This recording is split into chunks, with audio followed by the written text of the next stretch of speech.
Hey everybody, it's PartyElite. Welcome you back to our Disco Elysium live streamed Let's Play. I am thoroughly excited for what today's session holds because we managed to unlock a new section of the map, at least new as far as I'm concerned, obviously. Again, first time ever playing this game. We managed to knock Measurehead down on his ass and it felt so good, and we'll get into more of that in just a moment when I hit the continue button. But I just want to say right off the bat, folks, just as a heads up, today's stream might be a little bit shorter than the usual Friday stream lately. We might have to knock this one down to 2 hours. We might still end up going for the 3 hours, but I just wanted to give you a heads up. I don't know what's been going on. You might be able to actually hear it in my voice as I just kind of lost it there for a second.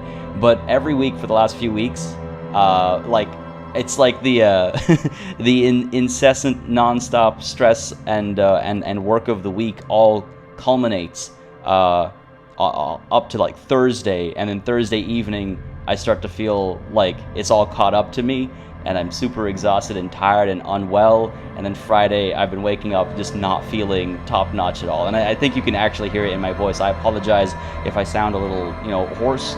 I don't know why that would be. It just kind of is. It's how the workload is manifesting itself physically, I suppose. So I do apologize for that if we do end up having to cut it short. Hopefully, again, last week I also said we were going to do a 2-hour session, and we ended up going for 3 instead, to a great end result. So I just want to give you a heads up if it does happen, why it's happening. But hopefully we end up going for 3 hours today as well. But apart from that, just for some reason not feeling 100%, even close to it, apart from that, there's also a video that I'll be releasing shortly after the stream, depending on when the stream ends. I'm really excited to kick off something new on the channel, and just because of how YouTube works, it's always a good idea to give it some breathing room and things like that. That's my like third priority. My first and second priority are making sure that I'm not like dying, and second priority, of course, being like, well, if I'm not dying, then let's get the show to its full 3 hours. And then, of course, there's something new coming that I'm really excited to share later today, and just I gotta make sure that goes out and stuff like that as well. And then maybe sleep after that. maybe. But folks, again, quickly before I hit continue, I just want to give a warm welcome to everybody joining in and hanging out. I appreciate you spending your beautiful Fridays with me. I hope they're beautiful Fridays. I hope your weeks have been beautiful as well, and I hope you have exciting weekends planned. Here we go indeed. Let's hope the dice gods are kinder this time overall. But I do agree, well, first with Jazzy B saying that, but also with 6X Lord saying dropping Measurehead was pretty lucky. It did work out quite nicely. That felt really good. The Grimner, how's it going, buddy? Yeah, all my luck. It's absolutely so well put. All my luck was spent on that roll. We've had some really bad luck for the last 2 sessions, I would say. Shadows Will, glad you can make it today. It's a little early for you, is it? Yeah, picking a stream time is always tough. Nico, how's it going, buddy? Wickles, how it goes? Taryn Q, good morning. Already caught up after having started a few days ago. That is some commitment. Appreciate it, bud. I imagine you've been enjoying it since you're here now, so thank you for joining in, and I'm glad to see you were liking it. Andrew, how's it going, buddy? Dead Plant Mother, good morning to you too. Second Rook, how it goes? Swoosh Kid, hello. We have with us Natalie, how's it going?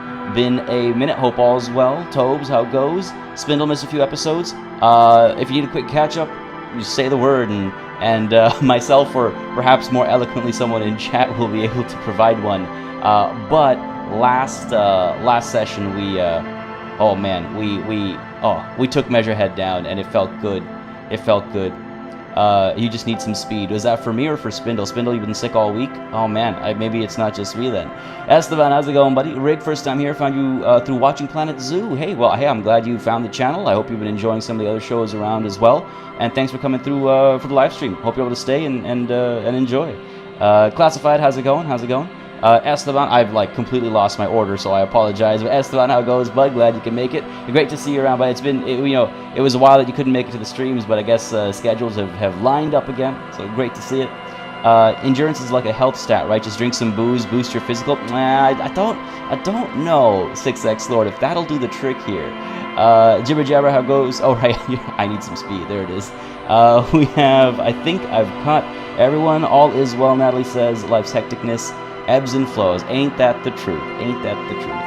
Well, I hope it ebbs more often than it flows, right, for all of us. But I'm glad you can make it here. I'm glad y'all could make it here. It is always so wonderful. Again, I say it all the time, such a beautiful, beautiful community we've all created together. And, of course, that's, 99.99% all of y'all. So I just want to give my heartfelt thanks to top this, or to start this Friday off, I should say, because it is just absolutely wonderful. With that said, on the topic of wonderful things, let us hit continue and celebrate the most wonderful thing that has happened in this game probably so far. From just a pure resistance to evil stance. Last session we were talking about, oh man, is the only way through going to be just accepting Measurehead's racism and making it a part of us, and that would be the only way through. Because remember, we tried to jump that ledge at the beginning of last session and we weren't able to. We failed that roll, and to try and re-roll it, I would have to skill up, and I think we're now close to another experience point, but there were a few options left out here to gain that XP, so I was a little worried about that. Taking Measurehead down seemed like an impossibility, but we had enough health, so even when he crushed our hand, we were able to what were the reasons? We spoke to Kim, and we told Kim was like, don't do that again, don't make me have to pull a gun out on a civilian. And we were like, Kim, we can't make any promises, that might happen again. We also went down and spoke to the scab leader, and he gave us some advice as well, I believe it was. So between everyone's advice and non-support, I guess, we were able to get confident enough to go in and knock this guy on his ass, and it felt so good to do that spinning 360 ninja kick right to his face after an uppercut to his gut. Oh my goodness, it felt fantastic. You know what else feels fantastic? That wonderful super chat. Lastly, did I get that right? You've taught me how to say it, and I apologize if I got it wrong there. I try my best, but it takes a couple tries before I finally figure it out, so feel free to correct me. But thank you so much for that super chat, bud. I'm only on episode 2 of Disco, looking forward to more craziness and especially to more Crusader Kings 3. Hope you and yours are well. Doing fantastic. Very excited with all the wedding planning stuff that's happening. I got lots will be coming to share in the very near future. We have our invites and stuff coming. I'm excited to share some of the cool stuff we're doing. It'll all come. It'll be in the Discord. It'll also be on Twitter. Again, not so if you're curious, you'll see a lot of the stuff that's taking over my life lately there. But yes, we're doing fantastically. Thank you so much. I hope you're doing fantastically as well. And again, thank you for the super chat. It really helps support the streams and channels, folks. So I appreciate it greatly. Thank you so very, very much. Love to see the E's go up as well. And there is Wickles dropping the social links in chat too. Thank you, Wickles. So yeah, feel free to follow me or join the Discord. The Discord is also a beautiful place with beautiful people. And yeah, got a lot to share, and can't wait to be able to share it, to actually have it to share. All right, let's. What do we even? So these groupies offer to be my groupie, but I don't think. If I actually had the option, remember, we're a superstar. If I actually had the option, but let's keep moving, because we did take a swig of alcohol as well. That Commodore Red is helping, or did help with us knocking Buddy down here. Gave us that +1 physique. I just want to see what he has to say. We already pushed the button, if memory serves me correctly. That's why it's not really, we can't do anything with it. So actually, well, Kim doesn't have anything to say. I was wondering if he had something to say about me pulling my stunt again, but let's talk about this, and maybe that'll bring it up. The man is still knocked out. He breathes slowly and steadily. God, it feels so good. It feels so good. If you pass the check but choose not to spin kick, you'd actually fail. Really? Oh, wow. Beyond luck, the game only accepts the most disco of takedowns. Wow, I would have never ever guessed. I would have never ever guessed. I am glad that we decided to do it with style. Again, we're a superstar, right? Oh my goodness, that could have gone bad, I guess. I don't know, the advice given about not feeling you have to be up in his face is a clue about the... Oh, interesting. Wow, you know what? Completely whooshed over my head. Oh, okay, that's it. This guy's knocked out. All right, fair enough, fair enough. That's all I really need to know, that he's still down, and I hope he stays down. God, like, I cannot explain how good it feels, you know, just to deal with that in the fashion we did. Let's go ahead and take all this. Now, I don't remember. I'm pretty sure we paid our for our board, right? Where's our task list? I'm pretty sure. Yeah, find money for rent and pay Gart. We've gone ahead and done that. Yeah, at 11:20 today. It was one of the things I want to do most urgently. We found a bunch of cash and we got it done. Now, the question is, where am I trying to get to? I push this button, right? What did that open? It's not anything over here. I would expect it. Maybe it's downstairs. Feel free to let me know where I should go if you know, because that wouldn't be a spoiler. It's just like giving me some direction when my brain is all fuzzy at 10 o'clock in the morning. I'm not a morning person, but it takes a little minute or two to get the brain going. Where the hell am I supposed to go? Yeah, 1/20th of my rent. Absolutely, Spindle. Absolutely. The door upstairs. Okay, I thought it might have been that door, but for some reason I remember it saying gate, and so I assumed there was a bigger gate somewhere. But yeah, it looks like it's this door. Thank you very much. Yes, further into the harbor. I just wasn't sure. Oh, of course, this door takes us to our. Again, this was the ledge I was trying to jump last time, right? But let's go on through. Man, this is exciting. Oh god, I was getting really worried. I was worried I might like soft lock myself, because I've heard it's actually quite easy to soft lock yourself in this game. So was genuinely concerned. Genuinely concerned. Yeah, that loot. Yeah, 6x Lord. I didn't really have important items, I guess, but I'll take that money wherever I can get it. Because there's still tomorrow's rent, right? What do we... Oh, okay. The door is locked and cannot be opened from this side without a pass card. Oh. Oh, no. Hopefully we get a pass card somewhere here. Guess you have no choice but to talk to the union leader. Oh, damn, it really makes you commit, huh? Because the card I have is an ID card. It's not a pass card, from my understanding. Every worker equals member of the board is written at the top of the flyers. You could... I mean, having a well-written slogan is such an important part of this kind of stuff, and that just doesn't, read right. And at the bottom, the union logo and demand democracy. Like, that's catchier. What do we have here? This is a Dewey typewriter. The model name is on the back. Fair enough, fair enough. Oh, another washroom. Dare I look into the mirror? A standard office file cabinet. The drawers seem to be locked. Words. Someone left the coffee machine on. Oh, don't mind if I do. The dark liquid in the pot looks almost sentient. Oh, okay. I was hoping I could partake and maybe help in one way or another. Can we go into that washroom? It looks like we can. There's stuff we can interact with. Oh, there's a lot of stuff we can interact with. All right, what do we have here? Good stuff. Magnesium. Don't mind if I do. And what do we have here? Ooh, neat office shades. +1 visual calculus. -1 to drama, though. I do like my visual calculus. Better shades than that Hawker sold me. What do we have? These were stuffed away in the dock workers union office. They're perfect for scribbling down paperwork when the sun tries to get in your eyes, and good for staring down suspects too. Okay, right now we're not wearing any glasses. It's the -1 drama that concerns me. We got these glasses as well. -1 to perception, but +1 to inland empire. This one is +1 to logic, but -1 to authority. What is our visual calculus like? I thought it was pretty decent. It's at 4. Creeping that up to 5 might not be a terrible idea. And then what does it knock down a peg? Drama. What's our drama at? Drama again is used to detect lies and to tell lies, which is also at 4. I think for the circumstances we're in right now, we're about to deal with the union leader. We might need to lie a little bit, so I feel like we should keep our drama up right now. We might swap to these shades later, but I think we need our drama up right now. Same goes with perception, but I wonder if, what gloves? Interfacing. What if we swap to the fingerless gloves for the electrochemistry? Just in case. I feel like it would be helpful. Our hat right now gives us +1 to reaction speed, -1 to rhetoric.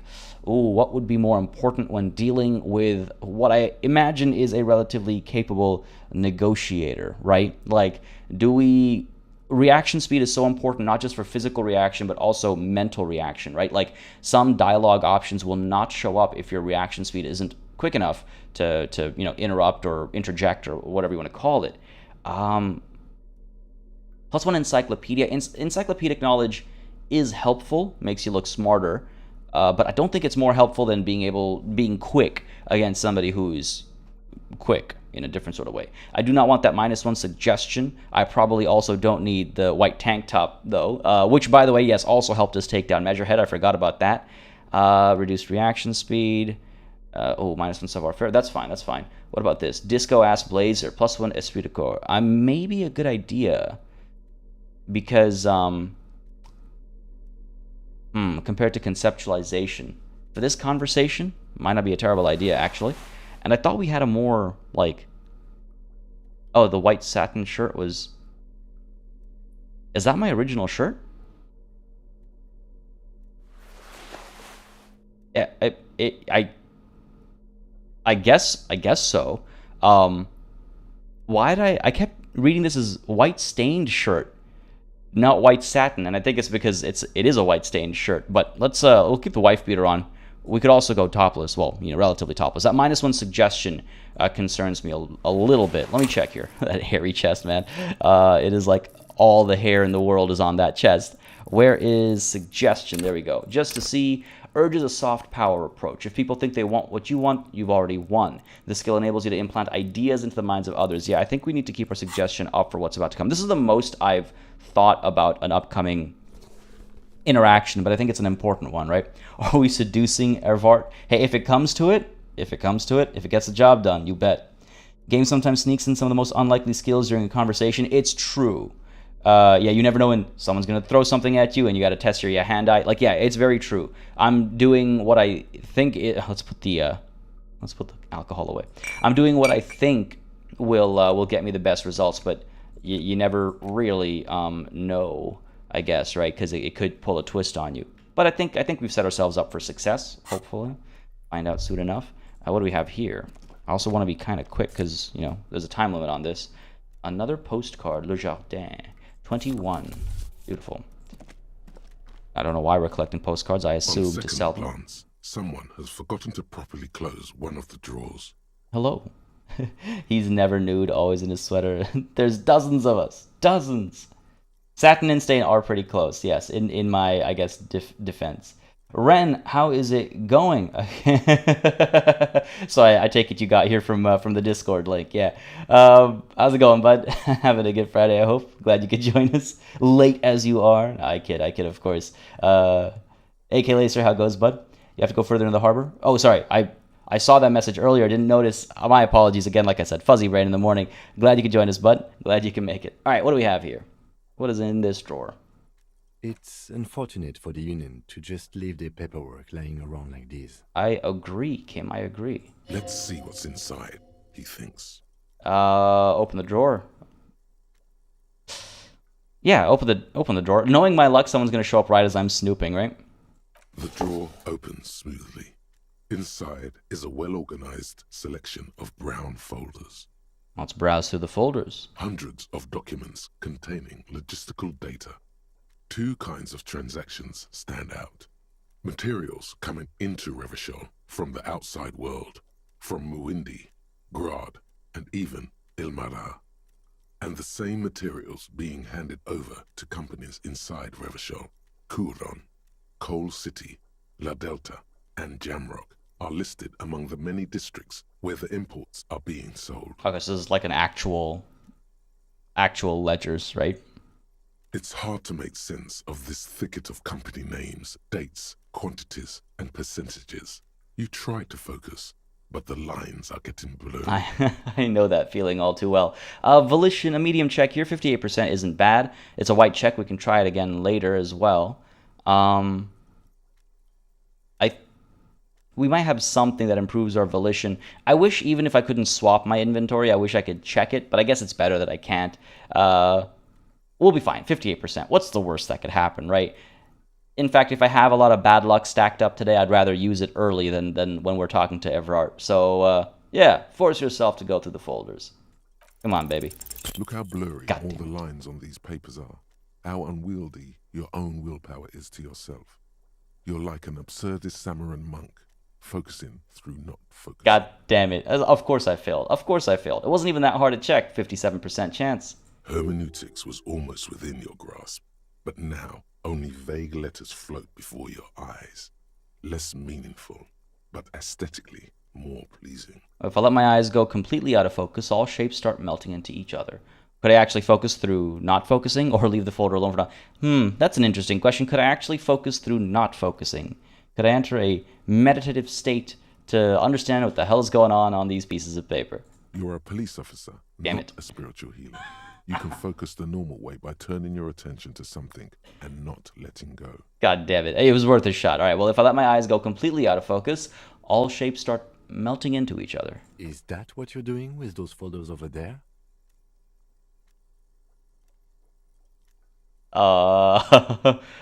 You know, I didn't notice that I was going to say that out loud. I thought that was an internalized thought. I said the quiet part out loud.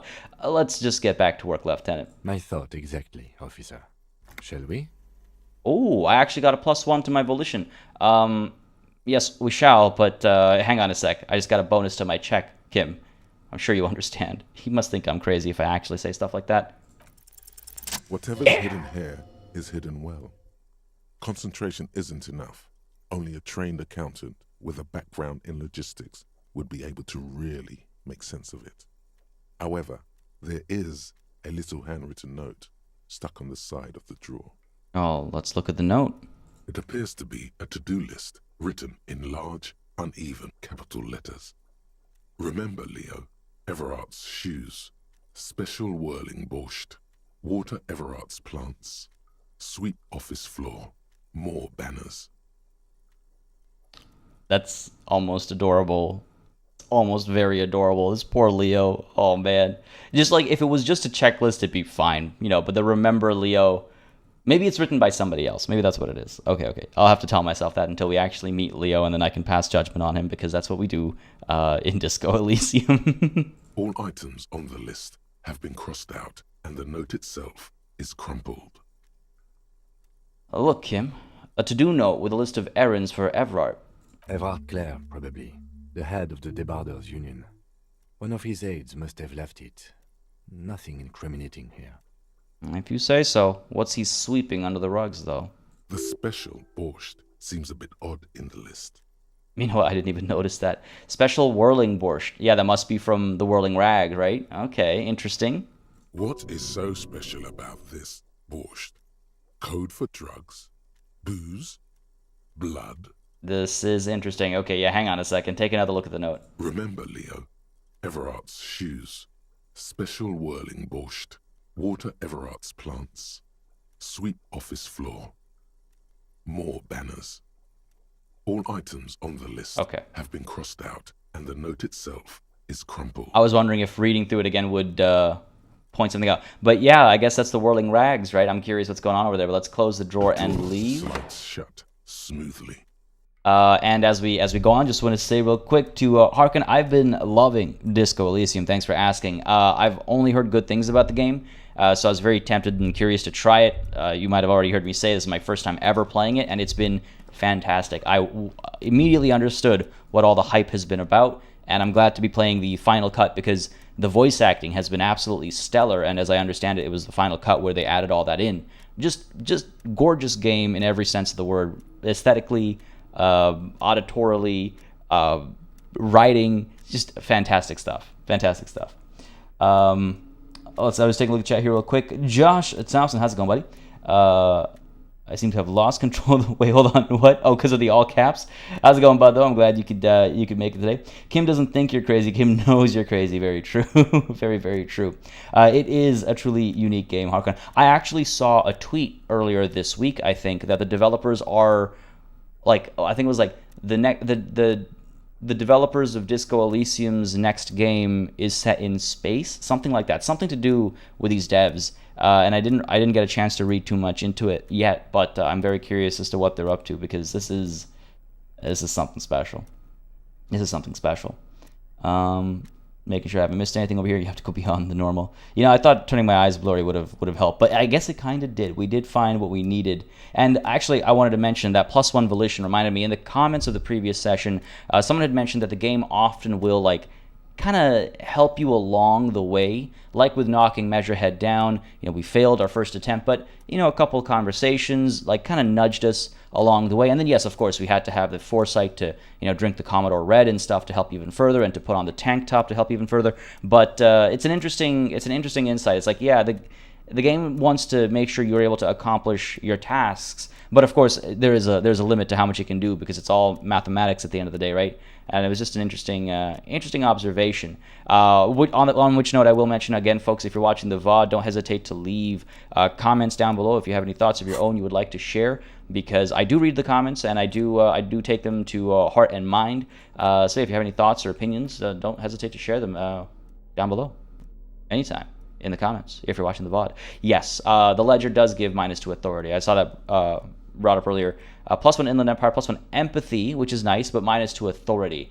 And we're about to deal with an authority figure. So remember, the stats aren't just about yourself, but also typically they're about how you're able to assess another person's such vibes, let's call it. Now, before we do go in, should we spend that skill point on something? We have a couple of, I mean, again, if I want to unlock a slot for a thought, I can. If I want to forget an old thought, I don't think any of these are hurting us. These are all fine. These are all fine. Nothing really has negatives. So I'm just wondering if we want to take on another thought, like some kind of superstar, which will reduce our logic for an hour and 10 minutes. Now is maybe not the best time. We have Mazovian socioeconomics, -2 visual calculus. Okay. There's white mourning, and then there is the suicide of Krasmazov. I feel like some kind of superstar would be the priority. I just don't know if now is the time to unlock a slot and spend it on that. Maybe because we have to have another conversation with Joyce when Kim goes to bed tonight, talking about reality and stuff, right? So maybe the XP we get from those conversations we'll spend on some kind of superstar. But for now, I feel like maybe spending on a skill is more worthwhile. I'm just not sure which one. Again, we're about to have a conversation with an important character. I feel like now is maybe the time to invest a little bit. What do you guys think? Any particular thoughts with regards to where we seem to be quite lacking? Our perception is actually quite good. Our hand-eye coordination is not our worst stat. Our savoir-faire takes care of that honorable position. Logic is pretty solid. I feel, you know, I'm not sure. I'm not sure. Oh, true. I could check the list of white checks. That's a good point. That's a good point. I could do it that way and just see like which one's the longest list. Tasks, no, map, right? Logic, conceptualization, no, those ones we can still try. Composure, interfacing, reaction speed, empathy. I hate that the scroll doesn't work. Like, it keeps doing that. Visual calculus, conceptualization. Not a lot of repetition. There's a couple of volitions, I suppose. One with Joyce, who we're actually going to be speaking to later on.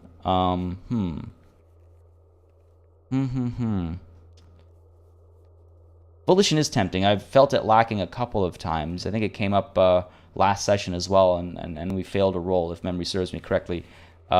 Pain threshold, warded door. That one's tempting. I do wonder if pain threshold's not a bad idea, actually. But it does look like we have it unlocked already. Right, because the locked ones are like this. Those on white are available to try now, yeah.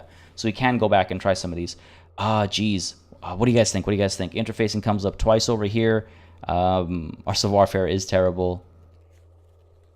Yeah, it's hard to pick. I have such a hard time picking where to invest skill points in this game specifically. Most RPGs, it's easy because it's relatively, you know, obvious what's going on. Here, I just feel like any decision is both the right decision and the wrong decision.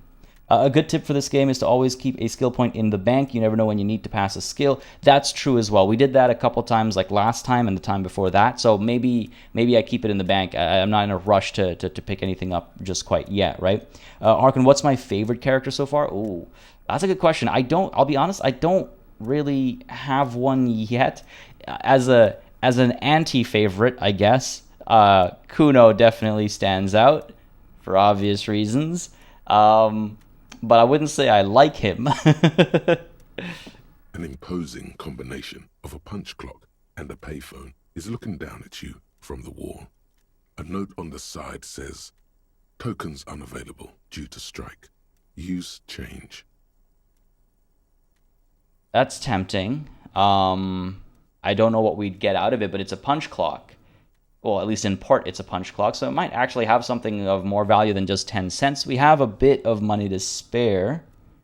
So why don't we go ahead and drop that 10 cents in and see what this gets us. Yeah, Kim is awesome. Kim is, he's a lot less, again, I'm not surprised he's more three-dimensional than he first, seemed to be. Again, the writers have done such a good job with all the characters in this. So Kim has become a real homie. He's been a lot of fun. He's been a lot of fun.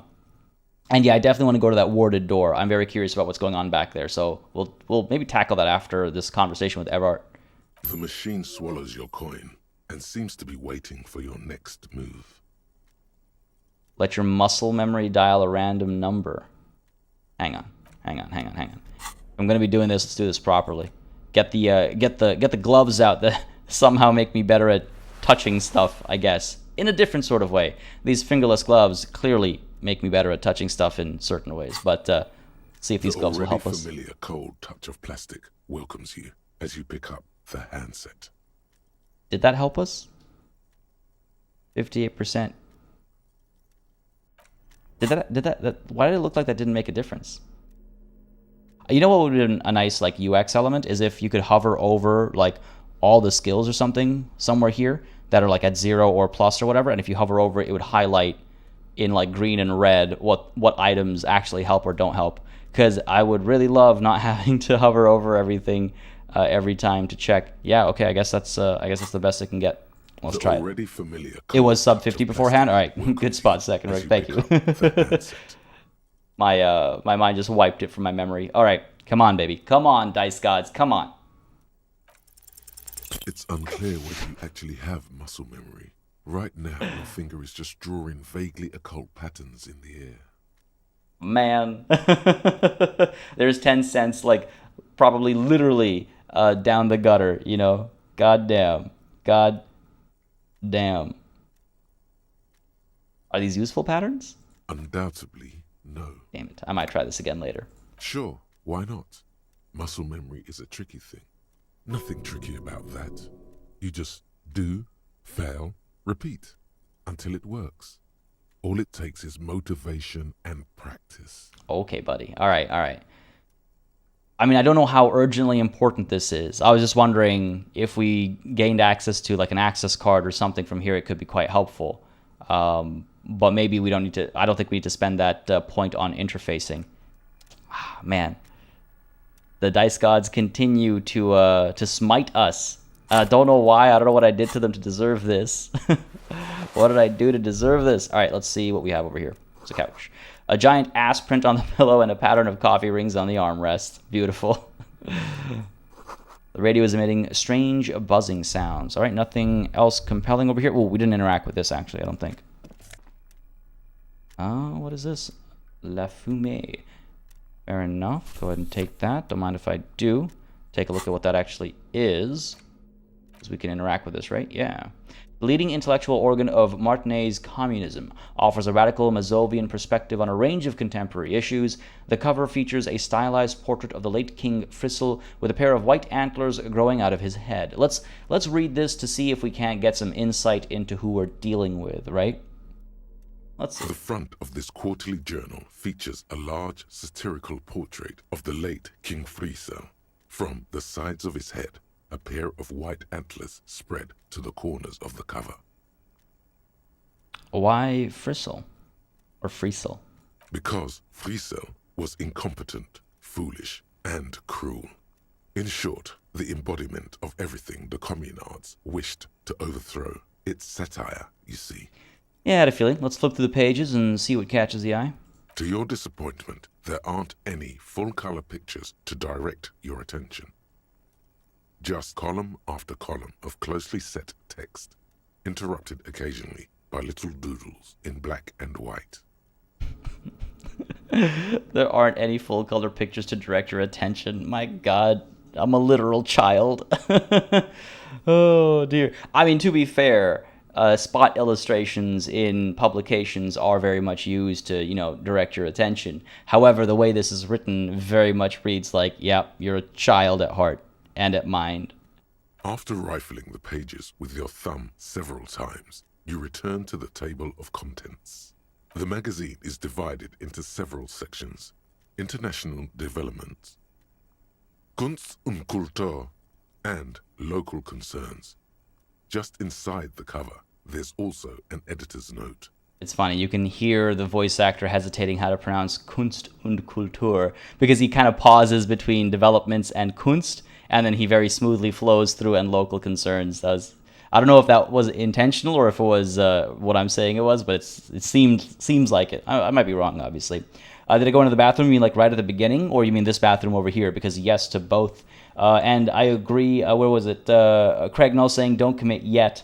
Some of the best characters are late game." Yeah, that's why I'm having a hard time saying like who is my favorite. I probably don't know them yet. You know what I mean? You know what I mean? What did you do? I was considering. Oh, yes, but I guess that might be why the dice gods are punishing me. It's just Zinch's mechanics weren't all that great in the base game. Kunst is art, Kultur is culture. Oh, okay. How do you pronounce Kunst? Kunst? I wouldn't know. I figured culture, but I did not know that was art. Kunst. Learn something new every day. Let's read the editor's note first. Surely Kuno is your favorite. I mean, like I said, he's my anti-favorite. I pronounced it better. Damn it! I pronounced like four different ways right then. Now I'll never know which one's right. Kunst. Comrade, as you know, this journal takes its name from Mazov's immortal expression, Du cristal à la fumée. This was his way of describing the way the rigid, crystalline structures of capitalist ideology turned to smoke under communism. Interesting. But, like the structures of capitalist ideology, we too are at risk of going à la fumée, unlike many publications which are content to spoon-feed their readers reassuring drivel. La Fumée is committed to telling the radical truth, even when that truth may drive away potential subscribers.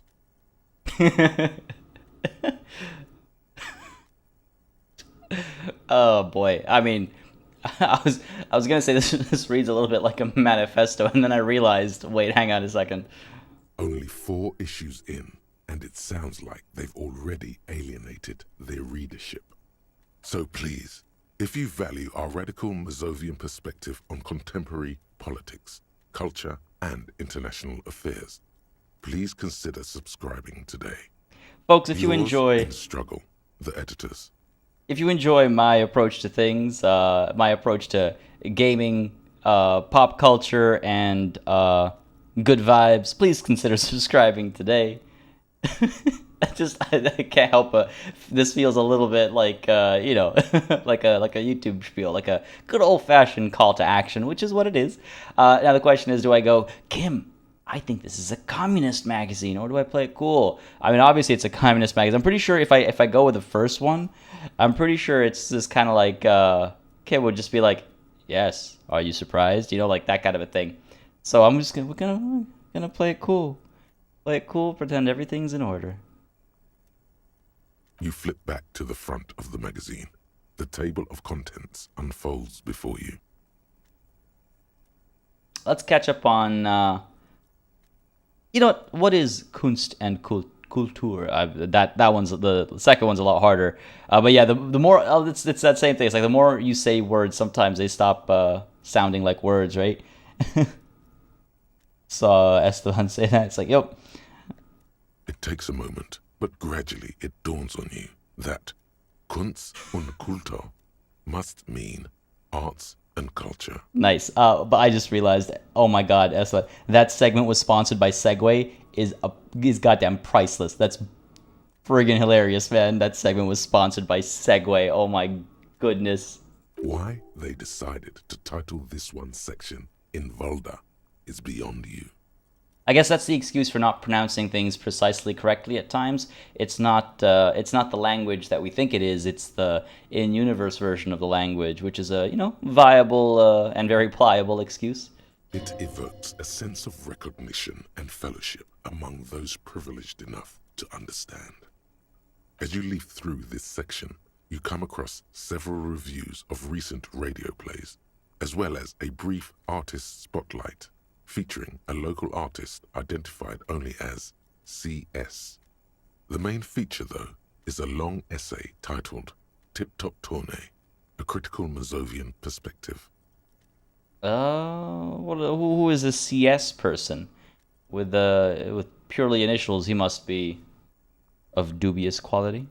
This so-called artist spotlight is really just a brief Q&A, made all the briefer by the subject's evident hostility to her interviewer. Oh yeah, Josh, I was just 100% making excuses for the occasional mispronunciations. That's all. Because most of the French has been extremely on point, pretty consistently, if memory serves me well. But I guess I wouldn't be able to tell. But as it's been pointed out, I guess some of the German is a little more rough around the edges. That certainly sounds like a certain delinquent youth who likes to harass you from her balcony. Oh, hello. Okay, interesting. Maybe that unlocks more conversation points for her. Just on now. Well, what is this Tip Top Tournée? The actual article is surprisingly light on details, but after skimming a page or two, you gather that it has something to do with motor carriage racing. Can we participate? If you don't follow it, you only ever hear about the ludicrous sponsorships and obscene death toll. Okay, so it's this is like a NASCAR equivalent, I assume. And oh my, yeah, Wickle's absolutely the same. Sometimes I often ask out loud if I'm speaking real words. I hear that. Get real awkward when when recording a script, and I go, are those even words? All right, let's see what these communists have to say about Tip Top. You think you're settling in for a relaxing recap of the most recent season, maybe sprinkled with some nice anecdotes about a few of the more colourful drivers. Instead, you find yourself skimming a 10,000-word feature about all the politically problematic aspects of Tip Top Tournée. Wait, what's wrong with Tip Top? Where to even start? For one, there's the crass commercialism of its sponsorships. And then there's the practically criminal emphasis on deadly motor crashes. Yeah, this is definitely NASCAR. I was like, maybe it's something else. But no, this is definitely NASCAR. Hang on, who wrote this stuff? Oddly enough, this article has two bylines. Nasteb Encolada Bernal and Exilus Buka. There's no way those are real names. Wait, why aren't they real names? Have you ever met anyone named Exilus? Come on, they're plainly pseudonyms. Sure, okay, fair enough. Now, remember, just as a reminder, folks, we are communist. Like, we're leaning communist ourselves as well, right?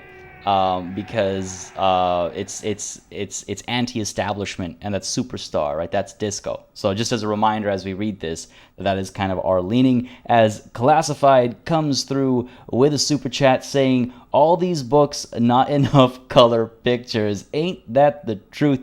Classified, thank you so very much, buddy, for coming through with the super chat. As you've heard me say countless times, it really helps support the channel and the streams and everything, so it is greatly appreciated. Thank you very much, bud, for your constant, consistent, and ongoing support. I lack the words. And always beautiful, of course, to see the E's go up as well. Appreciate it, bud. Look, I'll be like spot illustrations. I'll never complain about a good spot illustration, no matter how dense a book or a publication might be. Yeah, they're fun to have. They're fun to have. I don't think I'll ever forget that line of the way the game like described us being disappointed at not having any color pictures to look at, though. That was really on point. But what is so bad about sponsorships? This is the question. I feel like we already know the answer to that question, but let's ask it anyway. What's so bad about sponsorships? Under capitalism, the article says, every pursuit has its price. Every pleasure, even one as elemental as the joy of racing others around a track, is reduced to an advertising opportunity. Thus, the so-called tournée becomes a competition between increasingly meaningless brand signifiers. Your discount laundry detergent racing against a pack of Astra cigarettes, or even a fritter. Right, but then you get to see them crash. And that precisely is what's problematic about it. Were it not for the promise of random, spectacular violence, audiences would quickly lose interest. At the end of the day, it's the destruction of these 750,000 real races that you're really watching for. No, I'm pretty sure I like it for the racing. Sure, you think that, but subconsciously, it's the visions of brand names being engulfed in flames that you crave. I guess I've never thought about it that much. That's because you haven't been reading critically. But don't worry. The whole point of these sorts of articles is to let someone else read critically for you. God, that is a terrifying paragraph. There's layers there, man. There's layers there. I also love that our only option is to turn to Kim and be like, "Hey, Kim, this article says that no one really watches Tip Top Tournée for the races." Oh, come on. Can this article read your mind? Yeah, see, it's well called out, Kim. I do like Kim a lot. It seems to think so. A certain kind of young man reads one or two books and suddenly thinks he understands the secret structures of reality. Called out. If I had to wager, I'd say they've never even seen the inside of a motor, much less a motor race. I take whatever they write with a large grain of salt. I take it Kim's into the Tip Top Tournée, huh? You flip back to the front of the magazine. The table of contents unfolds before you. Yeah, Kim's definitely a car guy, right? Like he clearly cares about his own vehicle and vehicles in general. So I'm very sure he watches the racing. It's funny reading all this because I watch Formula One racing, and it's just the difference between, I've had to describe many times the difference between like NASCAR racing and Formula One racing. And just like where my preferences and stuff come from. And when they were talking about seeing all these brands and how it's all about sponsorships and brands, all I could think about was how the only thing this season of Formula One racing has taught me is that Ferrari could never play strategy games or have a YouTube channel about strategy games. God damn. All right, just give me something about international developments. What's your take on that? This section includes a long, tedious critique of the latest round of free trade negotiations between the EPIS nations and the Free State of Semenine. You also skip over an article about heavy fuel oil smuggling along the Messina border, something about bear wrestling in Samara, book riots in Yugograd. Why would you skip bear wrestling in Samara? Wait, what? That sounds dope. Whoa. Bear wrestling. Flip back to that. Oh my god. What are the chances, man? What are the chances? All right, let's see what this bear wrestling is all about. It seems to be part of a new public fitness initiative in the People's Republic of Samara, SRV, devised and promoted by none other than President Kanajinsky himself. I'm in the game. Oh no! This is the face reveal, folks. This is what I've looked like all along. Yeah. Apparently the game, my reaction speed and my reaction speed line up. According to this extremely credulous account, Uncle Sport, as he's affectionately known to his people, has recently decreed bear wrestling the national sport of the SRV. Tell me more about this Uncle Sport. Based on the description in this article, he appears to be an extremely competent and democratically elected president. I misheard that. I heard it as to be a competent and extremely democratically elected president, and it sounded tongue in cheek. But I think it might be jibber jabber. I'm not 100% sure. Meanwhile, Wickle's calling me out in chat.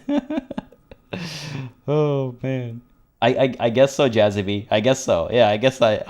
if this is what a disco superstar is, I guess so. Sapormat Sport Kelezinski is well into his third decade as president of the SRV. Outside Samara, he's known for three things: brutal repression of internal dissent, monumental corruption, and a near pathological obsession with physical fitness. All right. Don't forget the moustache. Right, like all Samaran men above the age of 40, President Kelezinski wears a truly spectacular walrus moustache. Walrus mustache. Oh, that's amazing. Dusan Radivoyevich. I hope I said that correctly. I apologize for butchering that. But thank you for subscribing to the channel, buddy. I hope you're enjoying the show. If you are, again, folks, if you're having a good time, don't hesitate to hit that like button down below, whether you're watching live or you're watching the VOD. As always, just lets me know what people are liking on the channel, what I should do, not do. Y'all know how it works, right? But right, let's get to the bear wrestling, please. It's quite straightforward. A standard match features one man, or in some cases, woman, against one bear. 2 competitors, 1 ring, 5 rounds, or until incapacitation. According to the SRV's Ministry of Information, the program has been a tremendous success. Public support stands at 87%, and youth obesity and alcoholism rates are down 12% and 7% respectively. Sure, but what about the bears? This is the SRV we're talking about. If you think those are the real numbers, there's probably a guy who wants to sell you a bridge in La Shirt. Yeah, I had a feeling. I was like, everything I hear about the SRV sounds made up, let's say. I guess it's hard to fight a bear if you're out of shape. I guess it's hard to fight a bear if you're drunk. Not sure I trust these numbers. My logic says otherwise, yeah. So not sure I trust these numbers. What are you, a statistician? Did the moral intern send you on a fact-finding mission? This is the SRV party line, comrade. I love how this magazine is just calling us out. What are you, a statistician? Kim, do you think there's any chance our case will take us to the SRV? I'm not gonna bother Kim with this. I'm shocked he's still with us. You know, always good to catch up on foreign affairs. You flip back to the front of the magazine.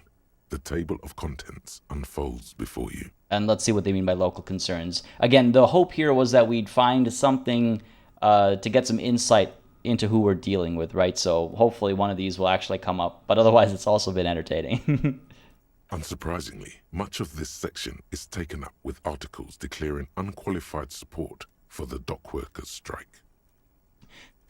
Spindle says, who knew that bear wrestling reduces alcohol consumption? I would have assumed the opposite. Well, I think what happens is the ones that are wrestling the bears are the ones who are more likely to be extremely drunk.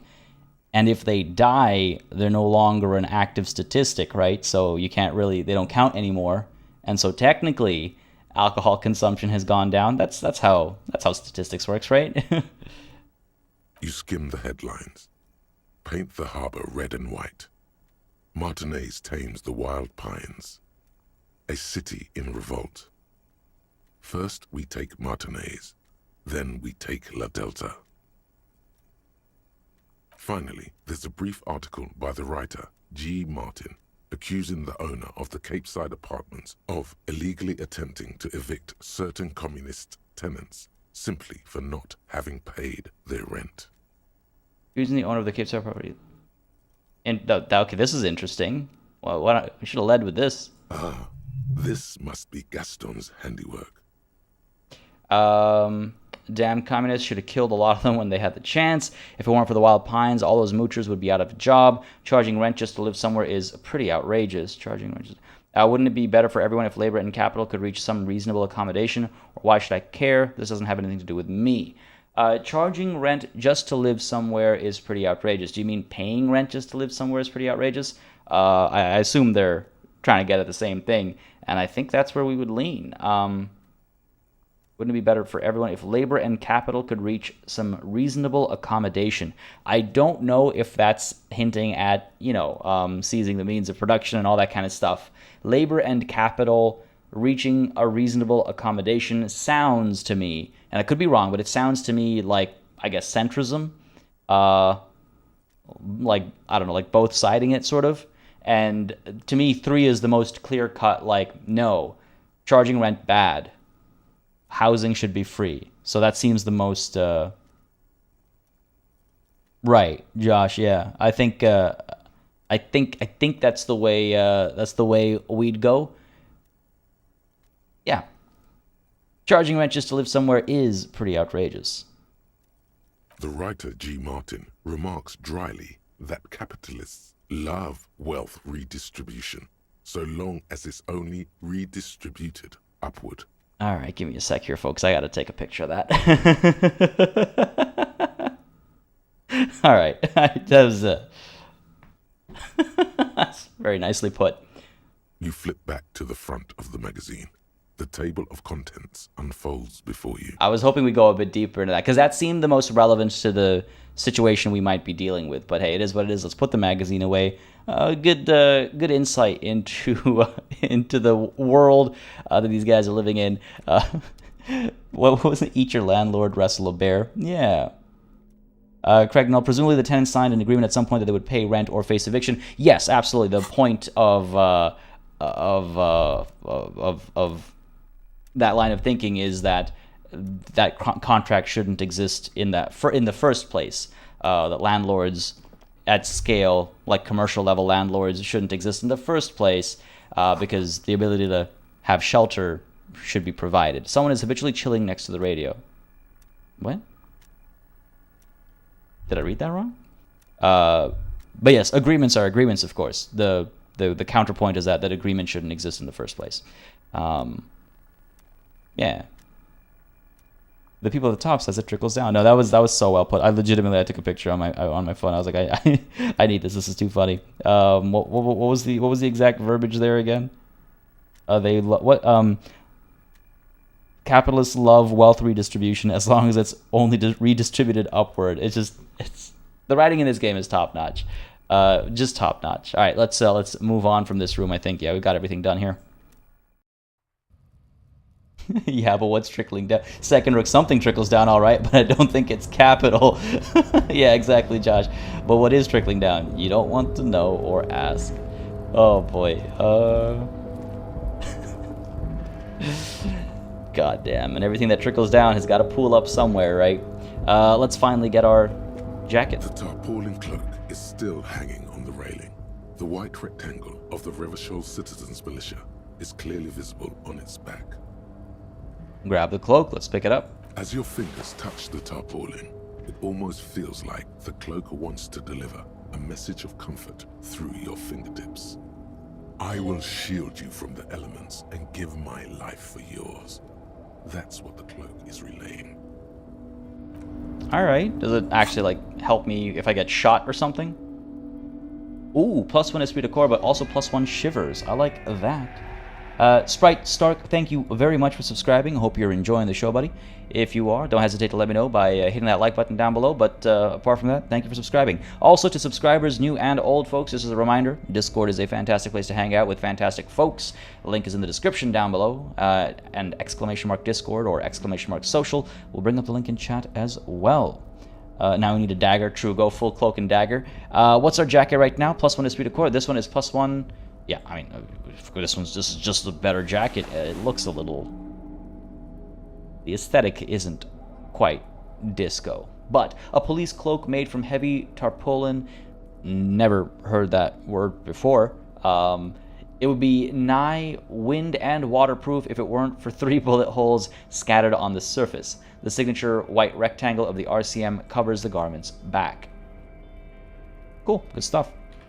Moving on. And I thought I saw, what was it, Seamus, so late, sorry, hope folks have had a good week. What did I miss so far? I've had a solid week, a crazy week, but a solid one. Glad you can make it. Hope your week's been good as well. You've not missed too much. We were able to finally enter through this door and check out the room in here. Read through a Communist Manifesto publication magazine kind of a thing. Just trying to get some insight into the people we're about to deal with. That being Evrar and the dock workers, basically. And hopefully all that time spent reading will in fact help us. And now we're finally actually making our way into the harbor. Dust in the Light, thank you very much for that super chat. Straight up Communist Party Elite. Thanks for the super chat, buddy. Thank you for redistributing your wealth. I appreciate it greatly. As I say always, the super chats really help support the channel and the streams and all. Keeps it all viable, so appreciate it greatly. Tarpaulin is long for tarp. That I would think it's long for tarp. But when I'm not actually sure. Oh yes, we did talk about bear wrestling. Yes, that is yes, quite in a quite surprising manner too. What do we have here? Collecting rainwater. Okay, fair enough. Rainwater harvesting. That's not. Yeah, that's more than I would expect this town to do. You know, every time I click to walk or double click to run, it still blows my mind that the game commented on the fact that I like to run everywhere. All right, what do we have here? At least 3 packs worth of cigarette butts. Oh. Numerous empty bottles of Commodore Red and potent Pilsner. All those empty wine bottles and cigarette butts on the ground. Someone partied really, really hard here.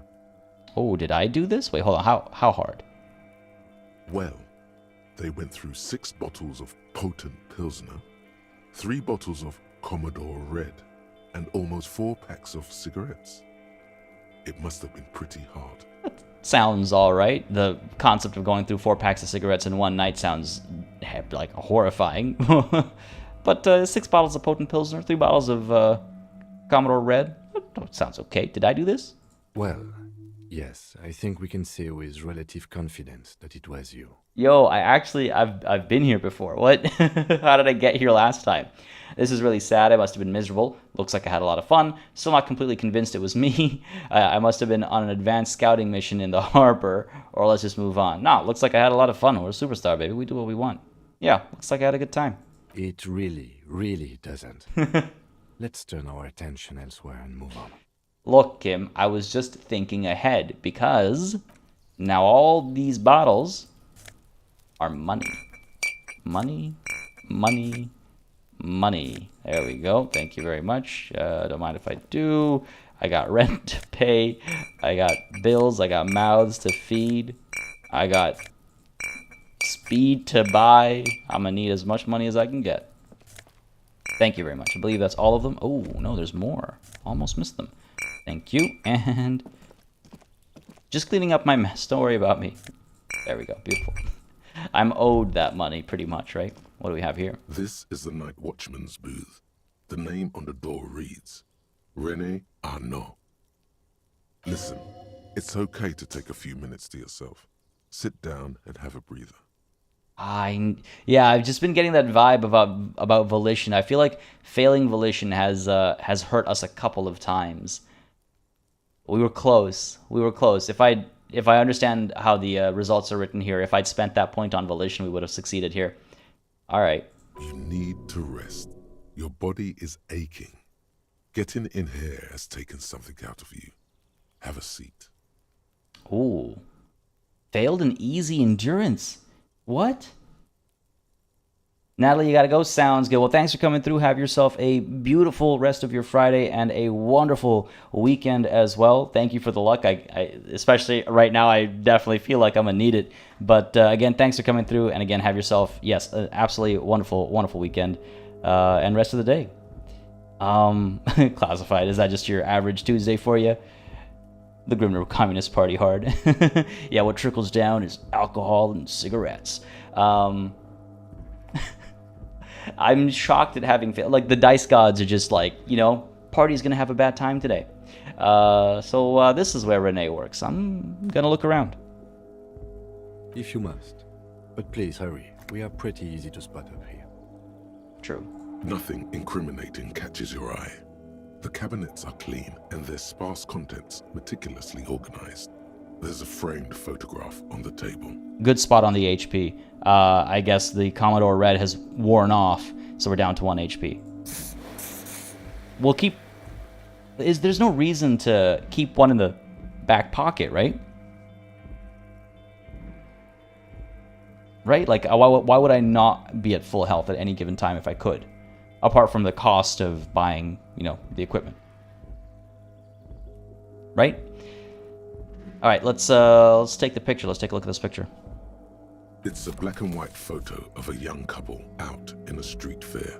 The man, Rene, is dressed in a Royal Carabinier uniform. The girl is young and very pretty. She is smiling playfully at the camera. How romantic. Why did you take that picture of René?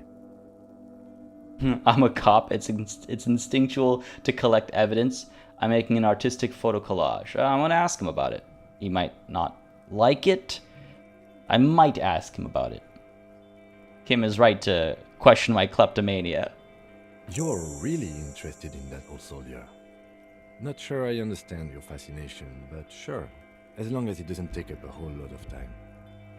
Now, it's tempting to have a seat and rest, but I do feel like we're not fools. I think we should leave instead. I feel like if we have a seat and rest, A, Kim is going to be upset at us, and B, we might get caught. Yeah, I got exhausted just cleaning up after myself, yeah. It's the hangover, it won't go away because you keep drinking. Oh, actually, are you familiar with the phrase, hair of the dog? One of the solutions to a hangover is to drink. I see that smile, Tobes. Take a rest. Smile. Look, I'ma leave, as tempting as it is. Maybe I'll rest at some point, but it is not this point. Go ahead and quick save, and I just want to take a look at the photo we just picked up. Can we investigate? No, so it'll just be a conversation. So a black and white photo of a couple posing in front of a Ferris wheel. The girl is young and pretty, the man clad in fancy uniform and smiling. On the back, a very steady hand has written the words, Revachol Fair, Summer of 91, literally from the last century. Of course, if Rene is young in it, it must be. That's that taken care of. I guess we gotta make our way down now. What do we have here? I gotta go all the way down there first, okay.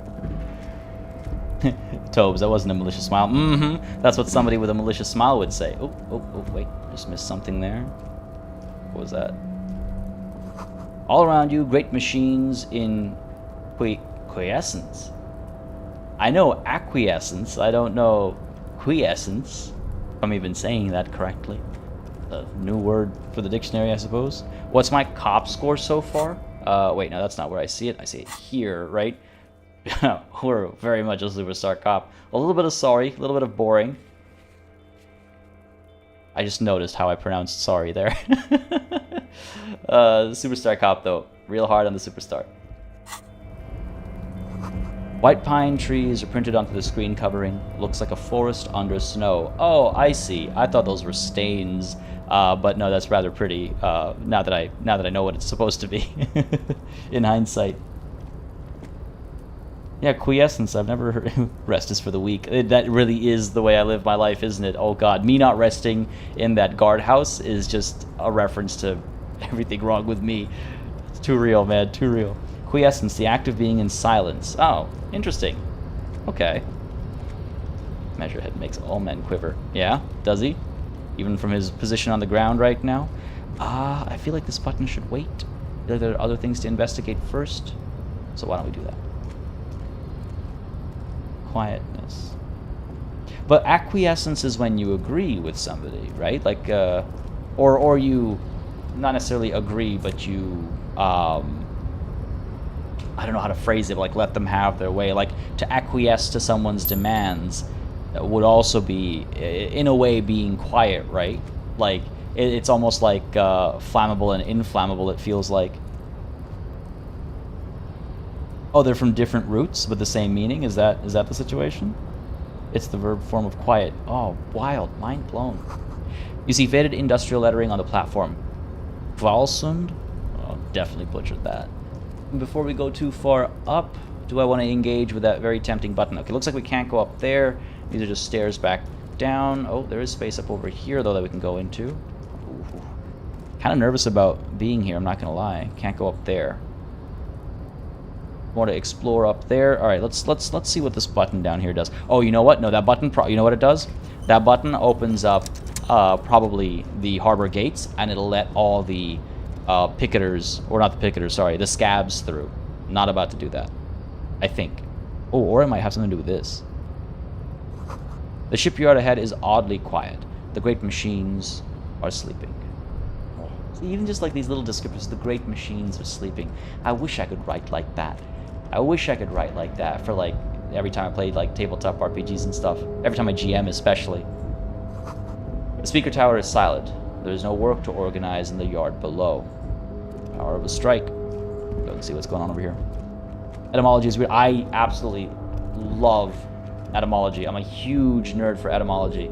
And English very much likes to corner other languages in dark alleys and mug them for vocabulary. Absolutely, absolutely.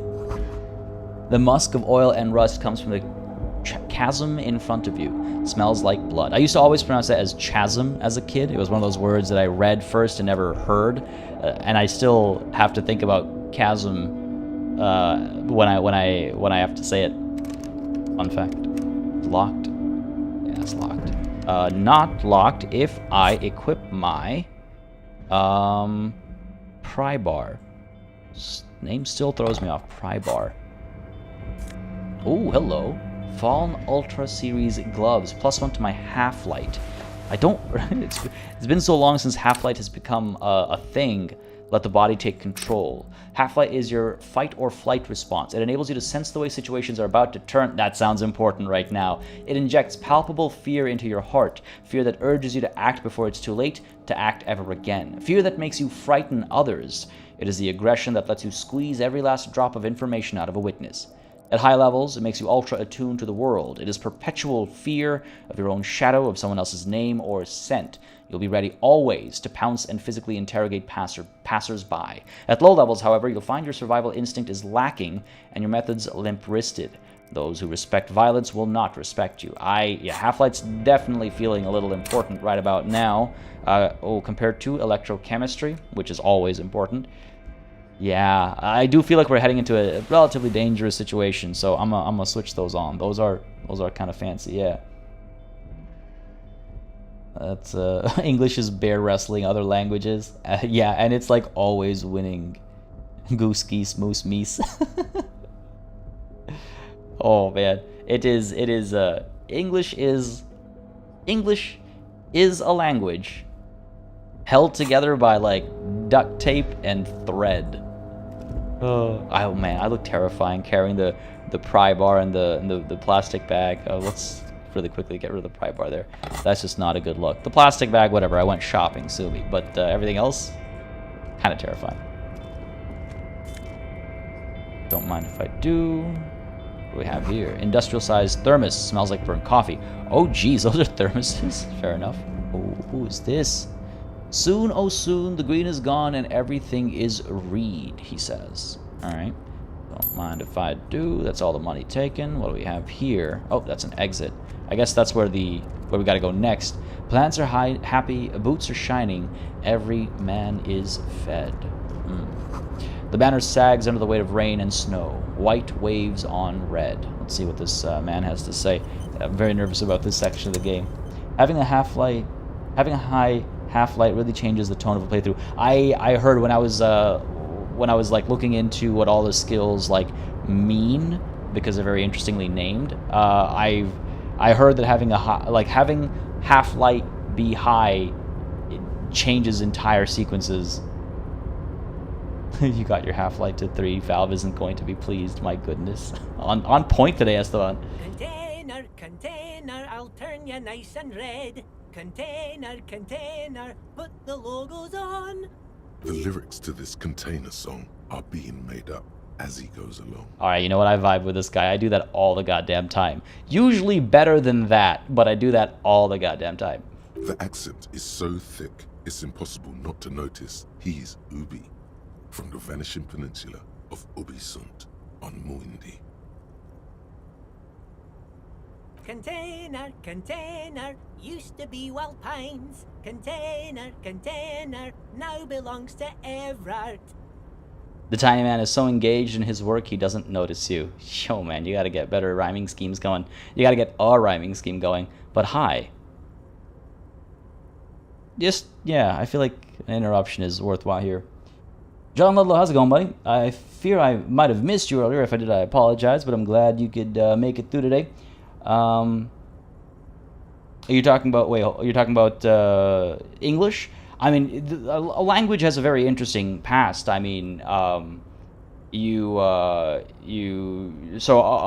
languages I speak, many of them have contributed to English, but it goes in many directions. So, like, for example, I'm relatively familiar with some languages from the Indian subcontinent, and it still blows my mind how many English words are directly tied to some of those words through the, you know, Indo-European language group. It literally spanning from South Asia across to and through Europe, right? A lot of words have their root there, if we go far back enough, but it goes in the other direction as well, right? I'm sorry, I'm not gonna, I can't get into it right now because I will get into it.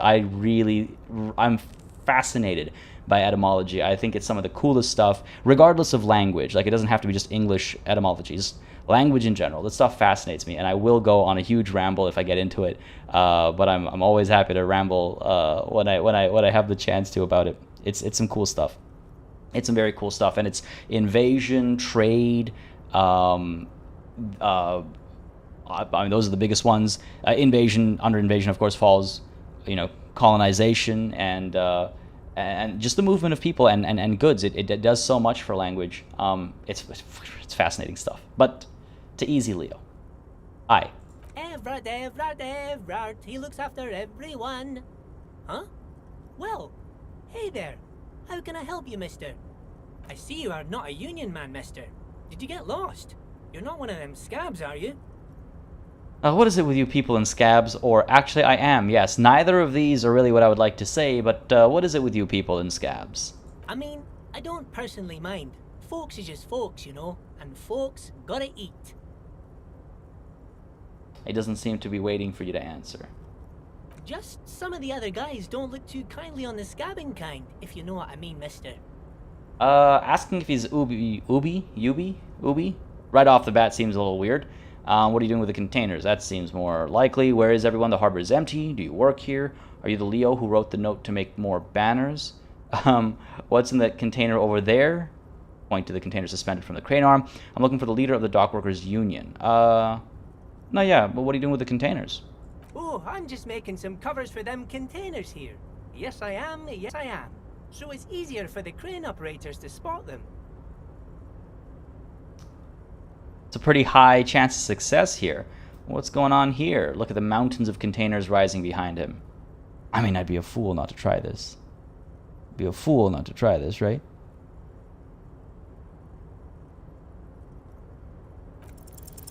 The containers in the yard are green in Wild Pine's livery, and the mountains rising behind Leo is all red in Union colors. It's like some red infection was spreading outwards from the container yard's core. There appear to be cisterns underneath the Union container covers. Ooh. Interesting. This looks like a massive redecorating operation. Has anyone told you why you need to change the covers? What is underneath these red covers? What is going on over here? What's underneath these red covers? Oh, I don't know, mister. They say it's some chemicals. Most of them have labels on them, I think. Leo, has anyone told you why you need to change the covers? No, not really. Mr. Everett doesn't tell me all the big things. Says I go and tell them to everyone. Yeah, he sounds like it. He definitely sounds like it. This looks like a massive redecorating operation, Kim. Yes, they are hiding it from the inside. All the red containers have the Debarders Union logo on them. Oh, that's it? That's the whole conversation I can have with him? Well, thanks, Leo. You've been very helpful. Oh, no trouble at all, mister. No trouble at all. Little guy affirms merrily. Okay, this guy's fantastic. I do like him. I do like him quite a bit. I like him quite a bit. Where is everyone? The harbor is empty. Oh, most of the guys are down at the gates, keeping the scabs from coming in. He leans in with a confidential look. We're on a strike. The whole union is. You don't have to work when you're on strike. Ha! We haven't worked for 2 months now. So no one is working? Not everyone is down there, of course. Mr. Everard is in his office, where he always is. And Jean-Luc is guarding the gate. Ah, good to know. He pauses to think. But Titus and his boys got into some drunken trouble and Everard sent them on a nice vacation. For a week or so. He stops, but seems eager to tell you more. I like this guy. What kind of trouble did this Titus and his friends get into? Oh, I'm not really supposed to talk about that. That's union business. He smiles and leans closer. Him and his boys stirred up something in town. Probably drank too much and got into a fight or something. I heard Mr. Everett telling them to take some time off. Oh, but what do they actually do? I feel like if I say kill, I feel like even he has his lines, right? Maybe if I just keep asking, oh, what they actually do. Mike Casaboom, thank you very much for subscribing. Hope you're enjoying the show, buddy. If you are, again, don't hesitate to let me know down below. Hit that like button, and as always, don't hesitate to join the Discord and hang out with some fantastic folks. Aaron, please tell me that's the reference. I didn't realize until I said the name out loud. I've been watching these VODs. Finally made it to a live stream. What's up? Everything is up. I can't. I'm doing good. I'm having a wonderful time with this game. I've been watching these VODs, so I take it you've caught up. It's been interesting. I'm glad you could join us for the live. I'm still dying over the name.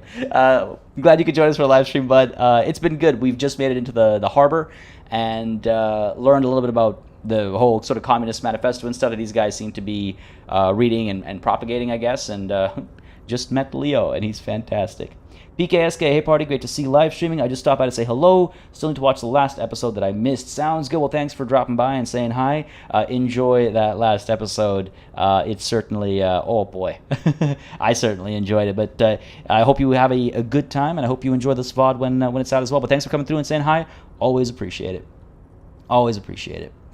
Esteban, on the topic of etymology, one of my favorite stories is the Spanish word for warehouse, almacen. Comes from the Andalusian Arabic al-Maksan, from the Arabic maksan, which means almacen. Wait, what? It goes full circle? Almacen sounds a lot like Almira, which is a word for wardrobe in some languages, and I wonder if there's a connection there as well, like warehouse storage thing. Yeah, interesting. I gotta hit you up about that. But what do these guys actually do? Hang on now. I guess the boys got a bit too rowdy and had to let out some steam. I don't really know the details. That's just how boys are, you know. I haven't been in a fight since I was in middle school. Easy, Leo. Let's keep this on the hearties. It looks to me for assistance. Oh, too rowdy. Leo, what kind of a fight did they get into? Did they kill a mercenary? Too late. Leo's mouth is still moving, and the words are spewing forth. Words, words, and look, even more words. This guy could go on till the end of days. Now he's talking about some drunk sawmill owner who... No, he already switched to a prized fishing rod he apparently owned at some point. You know what? Just cut in there with your questions. All right, I like this guy, but that was unfortunate. Missed a thread there, I think. Leah, do you work here? Like regularly? Yes. Everybody needs a job, and this is mine. I'm Leonard, by the way. Leonard Bellick. But everyone calls me Leo. Little man raises his hand in a welcoming gesture. I'm like Mr. Everett's right-hand man when Mr. Edgar is out of town, and Mr. Edgar's right-hand man when Mr. Everett is away. This guy's great. The voice actors did a wonderful job here. Actually, Miss Beaufort is the right-hand man, but she's a lady. Who is this Miss Beaufort? Yeah, it's the first time. I think that's the first time we've heard her name, right?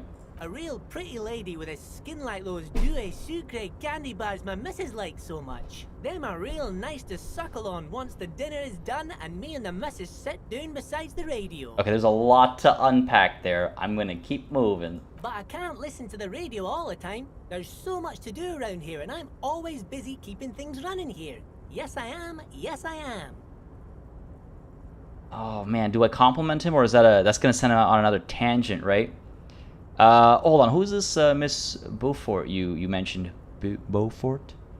Beaufort? Yeah, there's a lot to unpack up there. Who is this lady? Oh, Lizzie.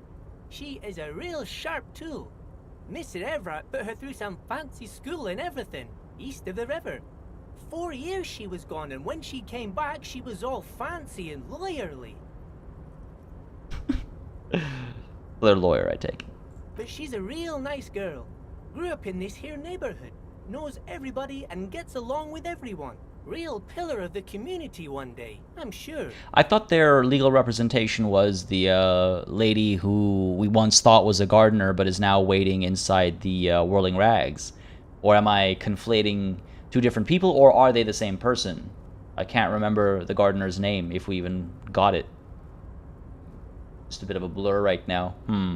If me missus and me was to have a child, I'd be real happy if she turned out like her. But she can't have kids. Oh boy. Dr. Lemaitre said so, and she knows about such things. Been a doctor for almost 50 years, she has. Law school? Could she be talking about the Yeah. union fixer, aka the gardener? Alright, yeah. This ain't just a hat rack, this head of mine. I can put two and two together. I could be a real detective. Okay, so this is the union fixer, the gardener. Looks like it. I'm not sure what a fixer is, but she is a real nice girl. Smart as a whip, too. Little guy smiles a disarming smile at you. Everything about him is so disarming. It's dangerous. Are you the Leo who wrote the note to make more banners? I don't know if he'll appreciate me snooping, which is why I'm kind of avoiding that one, I guess, but let's start with this one. What's in that container over there? Pointing to the container suspended from the crane arm. Oh, that one. That should be empty as far as I know. Lots of containers here have nothing in them. They're just waiting to be loaded up. Interesting that would stand out to us. Now I'm looking for the leader of the dock workers union. Oh, you want Mr. Everett then? He's an awfully nice fellow, he is. Him and his brother are both nice fellows. They've lived their entire lives in this here neighborhood. Guys like Mr. Everett and Mr. Edgar, his brother, are real good guys. Made Martinez what it is today. Mr. Everett and Mr. Edgar and I went to the same school we did when we were boys. Easy now, Leo. I just want to know where I can find this man. Oh, Mr. Everett is where he always is. In his office, of course. He points to the two joint containers on your right. So that would be back this way. Very well. Now I can go back to some of these more questionable questions or potentially risky questions. Are you the Leo who wrote the note to make more banners? Oh, yes, yes. I leave all kinds of notes for myself. That old head of mine ain't so good at keeping things in no more. I almost forgot about the borscht. Oh, very nice. See, so that just makes that note so much more adorable. Because I was like, oh, remember Leo, he wrote it for himself. And I was right without assumption. Now, what was that about the borscht? Oh, yes. I've been taking special whirling borscht to the men every day since the strike started. It's very, very good. Makes a man feel so warm and happy. I feel like I could take on Mr. Redan's boar dogs every time the lunch is done. What's in that soup? What is in that soup? What do you mean by taking this soup to the men? Is it for striking? Yes, yes. I'm taking it to them. The borscht keeps them happy and in fighting spirits. Makes you all warm inside. They brew it in the whirling in rags. Oh, hold up. Who makes it at the whirling? Oh, the whirling's cook. He makes it. Them is always talking with Mr. Manana in that weird language and laughing together. He doesn't speak what we speak. He's from Grad. Yeah. Wickles has it. Meth. It's not soup. It's meth. 100%. It's like meth or cocaine. It's yeah. It ain't soup. Something is off about this borscht. I'm going to look into it. Oh, sure, mister. Sure. You do that. Yes, sir. I didn't think I was going to say the quiet part out loud there. He doesn't need to know I'm going to investigate this. Why would I say that out loud? He didn't actually understand what you meant, and now he's just nodding along. Fair enough. I'm lucky I'm talking to this guy, and not somebody more astute, I suppose. You're Ubi, right? Oh, yes. Born and raised in Arish, mister. Mum had to leave my dad after he got a bit violent. Took us here to the new world. I was about 10 then. Too old to lose my accent then. People say us Ubis are up to all sorts of trouble with sheep and other animals and whatnot. I just want you to know there was never any of that where I come from. No, sir. Those are just nasty rumors. I feel kind of bad about that. About having to, like, you can imagine the conversations he's had to have for this to be one of the first things he addresses whenever his like background is brought up. It's like, man, that must have been rough. Thank you for clarifying that, sir. All right, I'm off. Bye-bye now. Bye-bye. Yeah, Leo was great. Leo was fantastic. And massive kudos to the voice actor there. It was just amazing. Okay, do I want to press that button or do I want to go speak to Everard? That's the question. That's the question. I want to look at that button again because I think it's the button that opens the gate. That's what makes most sense to me. Because this crane, what operates this crane? There's something over here, maybe. So I don't think that button... Oh, let's see. I guess it's close-ish. It could pull it over, I guess. I wish I could rotate the camera. But that, to me, if that button says it opens the gates. It also says there's a conversation. So we could check what it does probably before we push it. So let's check what it does. I'm quick saving so nervously here. A rusting control panel with several knobs. 2 buttons marked Marsh and Arrête are faded with use. It seems to control the large crane above. A container is attached to its hook block. Okay, fine. That settles it then. That's good. Also, I take back what I said earlier about the French pronunciation being mostly on point because, okay, it was not. Which is fine. I can't expect, like, you can't expect everyone to be able to pronounce every word from every language, obviously, even if they're a voice actor. That's not part of the job description. But I just want to correct my error from earlier. Marsh. On. Arrête. Off. Yeah, let's do it. There be button. Always push button. Apparently, let's do it. With a loud grind, the crane shifts overhead, moving a massive metal container through the air. This is a bad idea.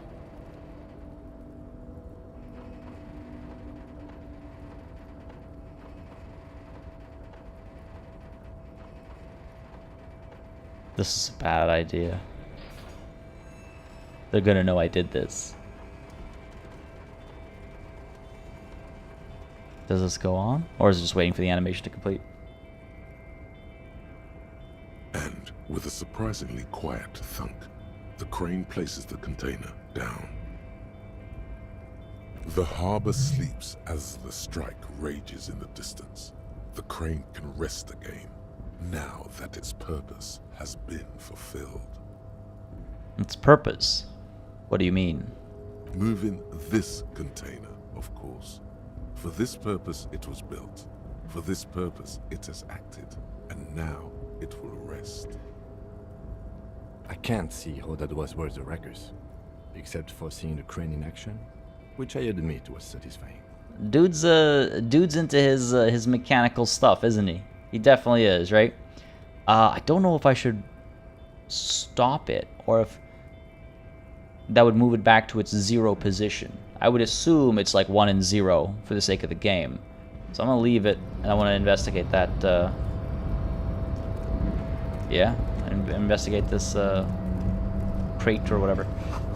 Kvalsund means whale fjord in Ardennes. Okay, interesting. Let's go ahead and quick save again. What's going on here? Before you stands a cargo container, just one of many in the yard.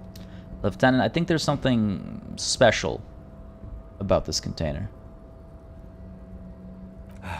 Is this like your thing with that wall again? Maybe? I can't tell. I think we should investigate further. You do? Because I don't. What? Why not? There are a million containers here. Why are you fixating on this one?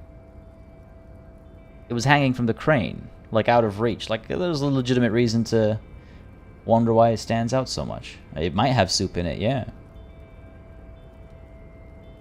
You just picked one out because you wanted to interact with a cargo container. Listen, there might be some truth to that. We are not here to interact with containers. We are here to get the body down from the tree. I don't know if I can come back here in the middle of the night when Kim's asleep, you know? Yeah, a superstar's got to do what a superstar's got to do. Let's knock on the door. Oh, don't tell me this turns into a whole human trafficking thing. No reply. Okay. Oh, The knock produces a hollow ring of metal. Doesn't sound like there's anything inside the container. okay, okay. Let's open the door. You attempt to turn the handle, to no avail. The doors seem to be mechanically locked. To your left, the lieutenant considers your actions with some puzzlement. Impossible rhetoric check. Been in the world for 2 days gives me a +1. I guess I can assume that every day that I've been here, it keeps going higher and higher. A 3% chance of success is like never going to go through. Never going to go through. Rhetoric, rhetoric, rhetoric. Where are you? I mean, leveling it up to 4 isn't going to make that much of a difference. I'm trying to figure out if I have any clothes or anything that I can put on to help with rhetoric. I don't think so. I don't think so. I could try it.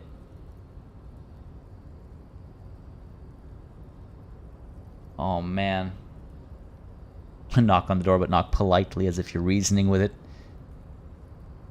Yeah, Craig, no, exactly. Why do I think this one's special? Because the game let me click on this one. This is not an easy roll. This is not an easy roll.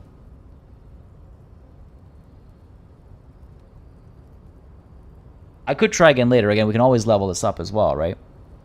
There are thoughts and actions that can help with this. True. Says Josh, but AK Laser earlier says, I don't even know if there is a thought that helps with this. So maybe we'll see. I guess we'll find out. You know what?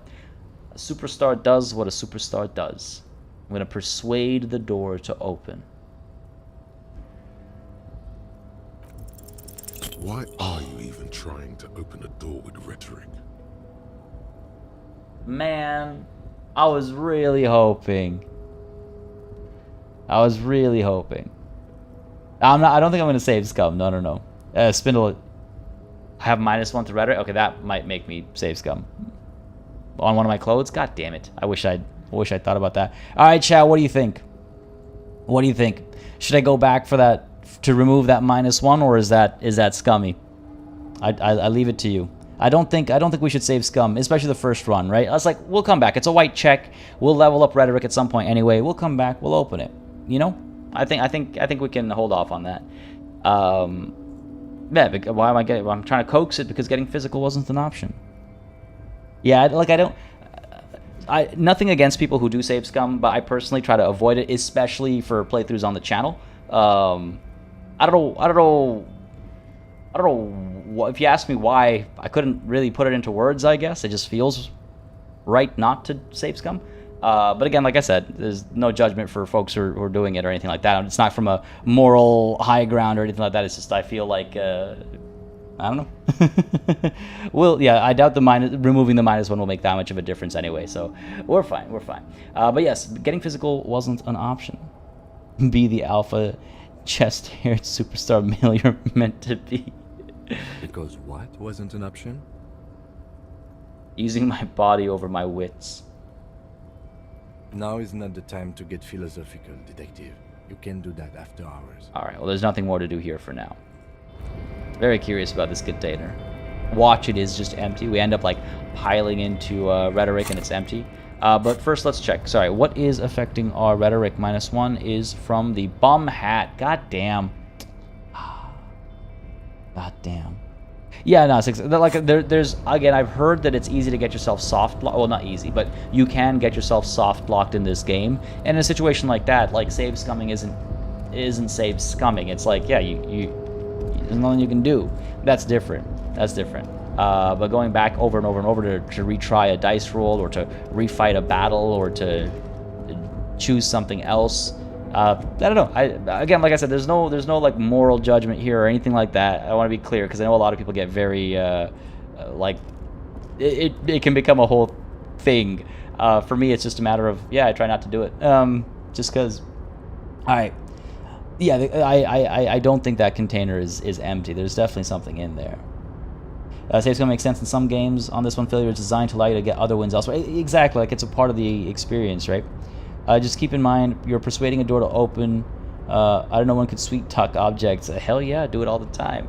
Don't you ever like if you're about to roll dice, like literally in real life, don't you ever go like, come on, baby, before you roll the dice? You can always sweet talk objects. They don't always listen, but yeah. Here we go. Nervous about this.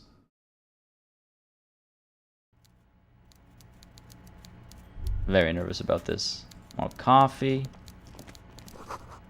Coffee's in the giant thermoses. Is still lukewarm. Too bad I can't have any. I feel like it would help. A stair made of pallets leading up. Oh, I like this guy's design. Do I? Yes, I think I do.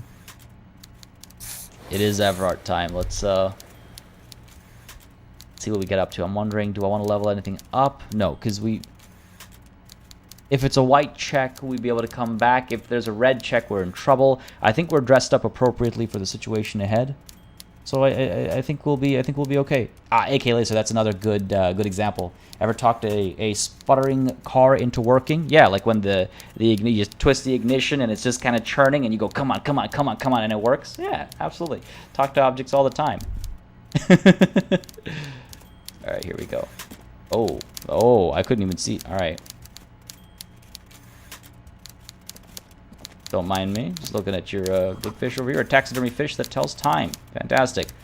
I know these things. Hello, Everard. Before you is a walrus of a man seated behind a large desk. He looks up from his work, not the least bit surprised to see you. Alright, before we get into this, first of all, that is an excellent illustration. Second of all, that is an excellent character model. Third of all, this whole office is just full of character, just beautiful. And finally, the Grimner, that is a very different thing, because Civ starts, if you're trying to accomplish something, yeah, sometimes you have to, like, you gotta get the right start. For me, it's more like if you're about to go into a battle and go back and redo the battle 20 times, that's where it becomes quote-unquote save scumming. And again, just to be clear, I'm not saying that as like, oh, you shouldn't do that, just to be clear, because again, it can become a whole thing, which is not, I have no horse in that race. All right, let's get into this. I'm very curious how this plays out. He definitely looks like a Union boss, yeah. Let's do this. With great effort, he straightens himself up in his chair, yet says nothing. He simply stares at you. Yeah, he's using my school of thought here. Sometimes you just stay quiet and the other person, you know, unravels. Let's get straight to business. There's a dead body in a tree, or are you in charge of the dock workers? Let's get straight to business. There's a dead body in a tree. Welcome, Mr. Dubois, Mr. Kitsuragi. It's good of you two to stop by. Please, have a seat. He gestures to a tiny chair opposite to his giant desk. Well, there we go. Dubois, our last name. What was our first name again? Harry? Henry? Something like that? But Mr. Dubois is who we truly are. I'm Everard Clare, head of the Debarders Union here in Martinez. The man relaxes into his chair and continues. I'd offer you my hand, but unfortunately my health prevents me from getting up. You understand? He looks extremely comfortable. The tiny folding chair, on the other hand, looks like a torture device. Of course. You go ahead, detective. The lieutenant nods at you, then the chair. Whatever he has in store for you, it can't be good, he thinks. I'll do my best. Forget about that. What's with this Dubois stuff? You're getting some seriously bad vibes from that name. Oh boy, I was really hoping it wouldn't come to this. Do I take the seat or do I stay standing? I feel like staying standing. Oh boy. I feel like staying standing is a bit of a power move kind of a thing. Sounds good, Wickles. That's unfortunate, but I hope all is well. Can't pay attention to the stream anymore. Sorry, be a superstar. Nothing to apologize for. I will take no shit. I will take only drugs. That is just beautiful stuff. Thanks again for coming through. Hopefully you're able to come back before the stream is done, but if not, absolute pleasure as always having you here. And have yourself a wonderful Friday and weekend. If you can still hear me, if you cannot and you're watching the VOD, then I hope you are having a wonderful rest of your Friday and weekend. Yeah, we're gonna... Oh, Josh Thompson, go ahead, stay standing. Good luck with that. I just feel like it is a power move. I'm not gonna ask him why he's calling me Mr. Dubois. Now is not the time or place for it. Even as a superstar, I'm here to solve a case like a superstar, you know? Not to be a case. Yeah, you know, I'd rather stand. We quick saved, right? Yes, we did. Please, Mr. Dubois, let us converse in a civilized manner, as equals. Take a seat. I insist. He's trying to throw you off your game with this Dubois nonsense. Don't give him the pleasure. I don't sit. It's kind of my thing. Very well, Mr. Dubois. I respect a man with strong convictions. As he nods, his multiple chins move like ocean waves. See what I mean about the writing? Oof. I, too, have convictions. One of which is that I will not engage with any man who won't face me at eye level. Oh my goodness. Should you find yourself more amenable in the future, I'd gladly resume our conversation. But until then, I'm afraid I must ask you to leave. He turns back to his typewriter. You're no Titan affiliation, buddy. He's got you in a fork. Sit down or leave. Damn it. Damn it. Damn it, damn it, damn it, damn it, damn it. I really should have upped my volition, eh? Oh, man. Oh, man. Yeah, quite the power move. I mean, we could leave. We could take a seat. We have to speak to this guy, right? We need his people's help, I suppose. I'm trying to think. I can't come back and recheck my volition here, right? It's not one of those kinds of checks. Jesus, Spindle, you're really fast on that bot there. Holy crap, I didn't even notice it was there and it was already gone. Thank you. Yeah, I guess we just take a seat. Don't really have much of a choice if we want to actually make some progress on this case. Ah, I feel like we got so close. Excellent, Mr. Dubois. I can see that you're a reasonable man, and reasonable men can be of great use to one another. He gives you a sly wink. Well, I don't like being power moved. So I'm going to remain serious. So tell me, how can the head of the Debarders Union help a representative of the Revachol Citizens Militia today? The chair you're sitting on has got to be the most uncomfortable chair in the world. It's violating your backside. All right. I'm really glad I spent that to get the extra HP. Oh boy. If I hadn't spent both of those, if I hadn't spent, like, if I could have died on this chair from sitting down, from discomfort. I wouldn't mind seeing the newspaper article for that. By the way, I heard you got a rather rude reception from a certain Lawrence Gart. Some people have no manners, it pains me to say. This should take care of that nonsense. He points to a giant novelty check on his desk. It is absolutely comically huge.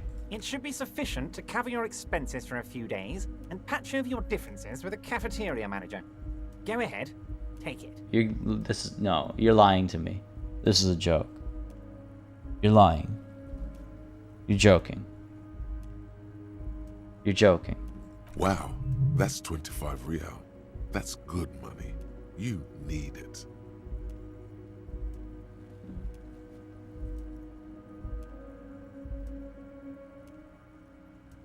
You mean I could have saved that 20 real?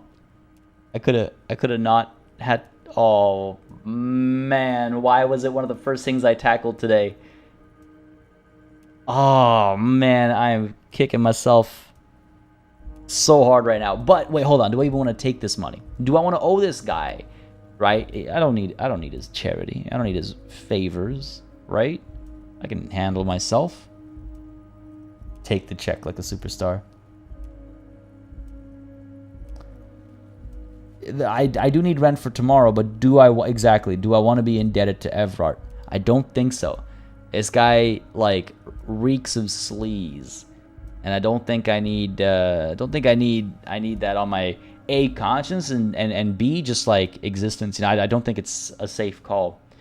I'll engage him about Gart first, and I don't think we'll take it. I think we're gonna go with keep it. I'm good. It's not charity. No, it wouldn't be charity. But it's more just a situation of I would be indebted to him, and he would take advantage of that. And he does not look to me like the kind of person that I want to be indebted to. Let's put it that way. But hold on a second. You know Gart.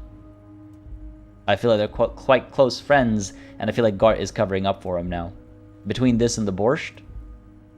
Yes, I know Lawrence. He's a real character. No union man in him. A real piece of work, that boy is.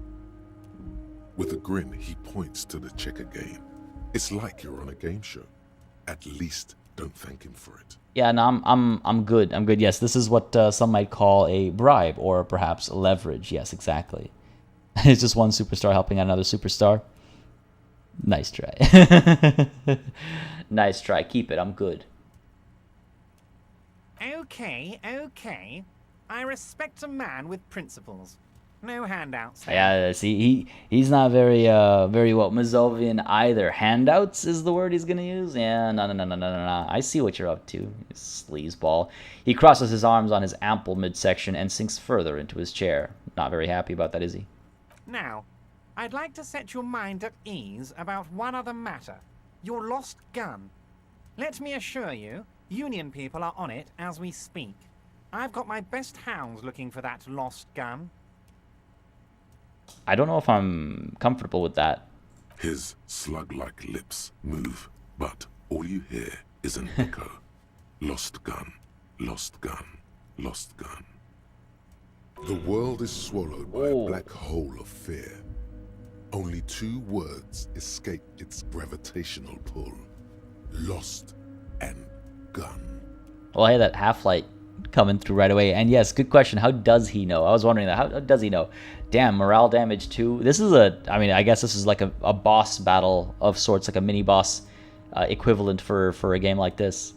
When he said, don't worry, he actually meant be very worried. Precisely, and there it is. How do you know about my lost gun? I know everything, Harry. Right now, I know that you're worried. Don't be worried. Everything's going to be all right. It's not like you left it loaded. You didn't lose a loaded gun. Local children aren't out there playing with it right now, pointing it into their own mouths. It's in a safe place. I just know it. I have a feeling everything's going to be all right. Man. And wait, hang on. Was that a success that, I guess so. I guess the success actually hurt us. No, or was it just because of the situation in general? It might have been the roll. I'm not sure what triggered the lost morale, but either way, it hurts. I'm very nervous actually about the situation. It was loaded. There were 2 bullets in it. You always keep at least 2 barrels loaded. Oh, the chair is killing me. -2 to my composure. Oh god, oh god, oh god, oh god. Oh god. Kim? Oh, he's definitely found it already. He knows exactly where it is. He knows exactly where it is. He might not have it on him, but I think he knows where it is.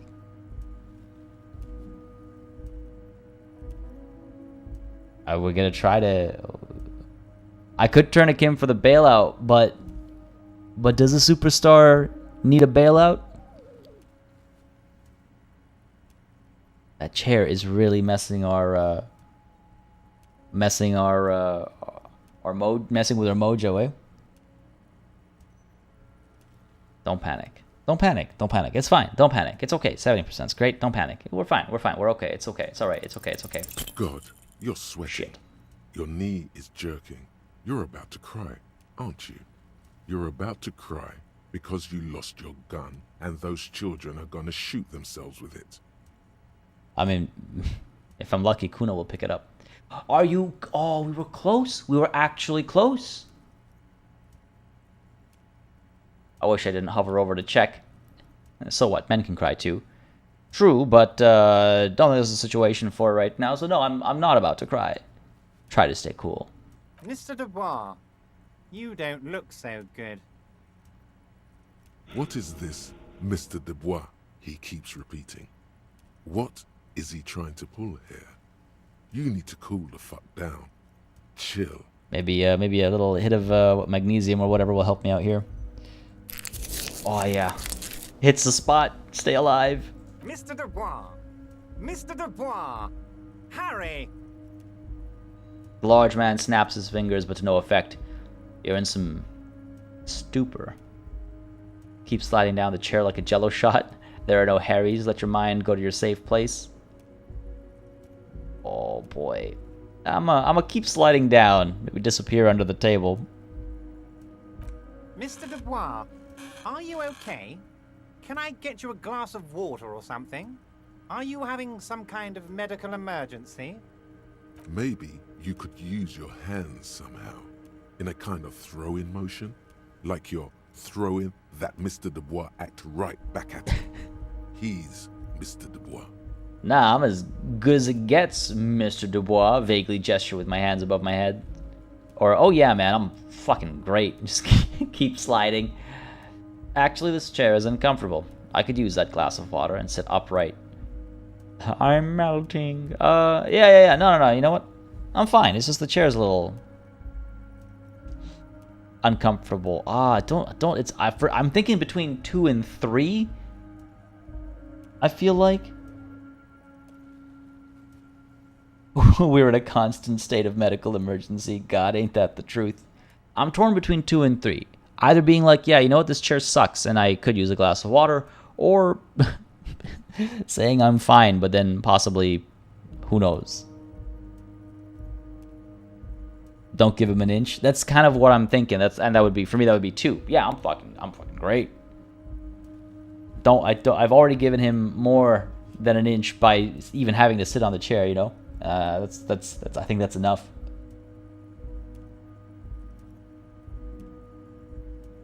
So sure, why don't we go with this? Why don't we go ahead and say, oh yeah, man, I'm fucking great.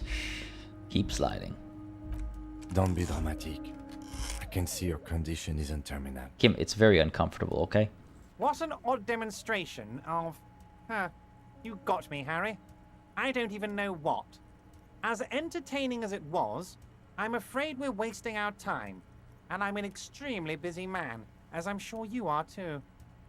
Okay, enough. We are here to ask you some questions pertaining to a murder investigation. Man. Yeah, poor Kim, for real. He endures so much. Oh, classified. That sounds like a good time. Good luck to them. And have yourself a wonderful, wonderful rest of your day and a weekend as well. Thanks for coming through, buddy, as always. Appreciate it greatly, and have a good time. Cheers. That sounds like fun. A rifle match. Hot damn. All right. Let's see where Kim takes us, like an actual investigator. Quick, here's your window. Get yourself together and ask him questions. Police officer questions. I mean, at least that reaction speed has come to our assistance here. It is about time to stop embarrassing yourself. Questions will help you regain some of your lost dignity. All right. Don't have to say it like that, but all right. I'm told the union is involved in the local drug trade. I've just finished investigating the local drug trade. Interesting. Aren't you going to ask me how I got in? Or you called me Mr. Dubois. Why? Could you help me get a dead body down from a tree? Let's talk about my lost gun. I want to talk about the hanging. Looking into your shady brew. I met Joyce. What's in the container? Oh boy. There's a lot. There's a lot.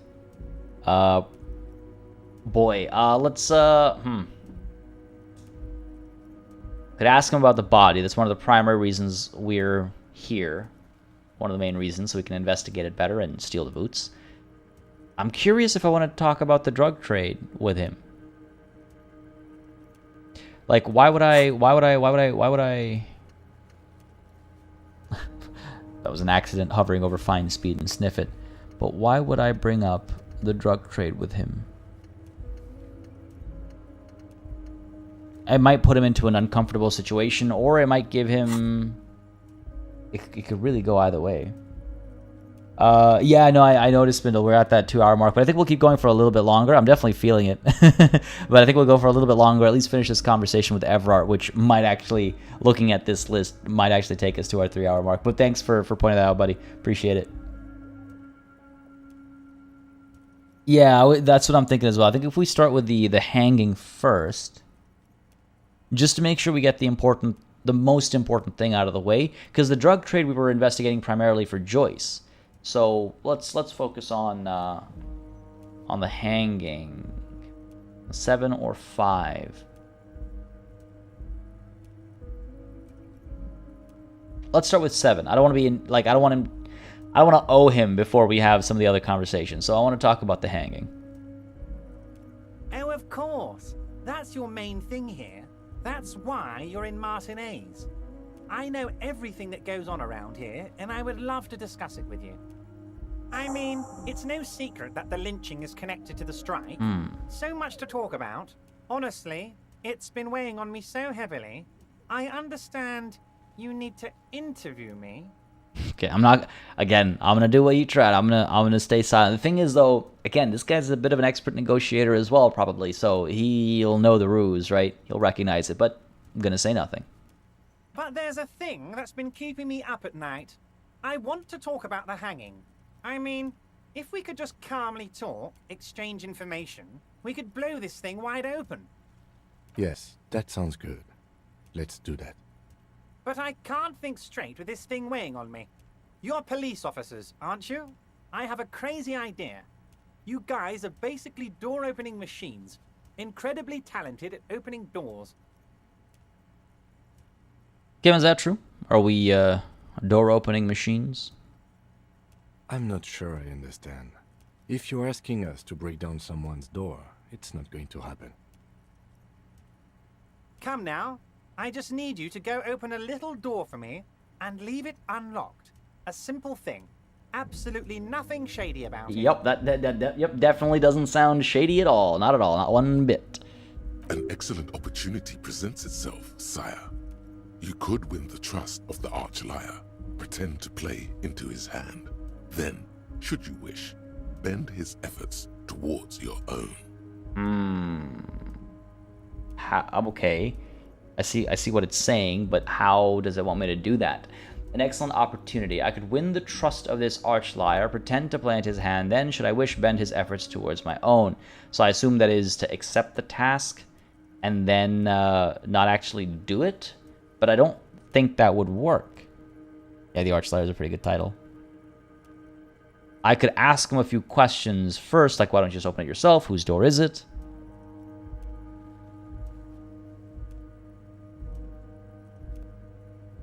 But I'm not sure if... Alright, whose door is it? Oh, no one's. It's just a weasel. A weasel lives there. Nothing for you to worry about. Yeah, I don't like this anymore. Drama being unsurprisingly dramatic, for real. Well, why don't you just open it yourself? Harry, I'm a very busy man, and more importantly, I don't have that extraordinary physique you do. Oh. You look like you could run around all day. Oh, he knows the way to my heart. He knows the way to my heart. Damn it. I might have to accept it. Might have to accept it and then, yeah, not do it and then maybe tell him we did it. I don't know if that works, right? Like, I don't know if that's even going to be an option. Yes, Craig, I too always clarify that my non-shady requests are indeed non-shady. Folks, if you've been enjoying the show today, by the way, just as a reminder, don't hesitate to hit that like button down below. And if you're watching the VOD, again, you can hit the like button, leave a comment as well if you have any opinions to share. And I assure you, this is just a simple thing, you know. Absolutely nothing shady about it. Just hit that like button, leave a comment. Yeah, nothing shady about it. Except, you know, there's actually nothing shady about it, what I'm saying right now. Just to be clear. All right. This guy complimenting me. Goddamn. You want to send someone a message that the police are working for you. That's just it. I repeat, I'm a very, very busy man, Mr. Kitsuragi, and therefore I must occasionally enlist outside help. So what will it be, Harry? What do you mean by a weasel? A loud blabbering weasel. When weasels feel no one is watching, they start acting foolishly. He removes his glasses and rubs his nose. Just go there, unlock the door, and leave it open. It's been such a burden on me, Harry. I just want this to be over so I can discuss business with you. Alright, damn it, fine. I'll look into it. We need to talk about that murder. Fantastic, my friend. Just let me know when it's done and we can take our friendship to the next level. He flicks his fingers. You can get the key from Manana. He's down by the gates. Manana's like a free agent in the Union. Special operations. Hardened socialist. A real free thinker, too. He'll tell you precisely where the door is. One last thing, Harry. Just open the door. You don't need to go in or anything. I just want that weasel to come home and see the unlocked door. Interesting. Now, do we go and tackle that first, or do we talk about some other things? If we go back into, let's call it town, for lack of a better word, we could look into his brew. We could take a look at this, weasel, which, yeah, kind of sounds like Leo, and that's just sad. If that's the case, that is sad. Maybe I can tip him off, yeah. I don't know if that's an actual option, but maybe I can tip him off and be like, hey, heads up. Maybe. What I could do is I can ask him about getting the body down from the tree, and then we can go back to town. But I also need to remember to go to the gate and talk to Manana. He's down by the gates. All right, sure. Right, but could you help me get a dead body down from a tree? Let's see. Before we go back into town to investigate the borscht and stuff. You might have noticed there's one hanging on a tree behind the hostel cafeteria. Oh my. Don't take this question personally, but why would I get involved in this matter? Mr. Clare, the man was hanged with a cargo belt. A steel-reinforced cargo belt. It's safe to assume the Union had something to do with the murder. Besides, getting the body down would benefit all of us. It's a stain on the neighborhood. Oh, okay, so either I study the footprints at the crime scene, worker boots. I feel like he could be like, the worker boots could have been stolen, or they're being set up, something like that. Yeah, the belt thing, I would be better off just saying nothing. Or I can try and appeal to his sense of, community. You're a community leader, help your community out. I feel like that's the way to do it. Dude, yeah, everyone is trying to use this for leverage, absolutely. But no, you're a community leader, help your community out. I think that's a reasonable thing to say. I can certainly see how having him up there might start affecting some real estate values. He licks his fat lips and smiles. But of course, all joking aside, I am going to help you. He picks up the handset of a radio phone to his right, then clicks a button. Jean-Luc, the cop who bested you in physical combat is here, and he has a little dead body in a tree problem. Namely, he needs it to be taken down. Please extend him this courtesy. You can find Luke down at the gates, but you already knew that. Anyway, he's going to help you, now that he's back on his feet. Well, that's interesting. Fair enough.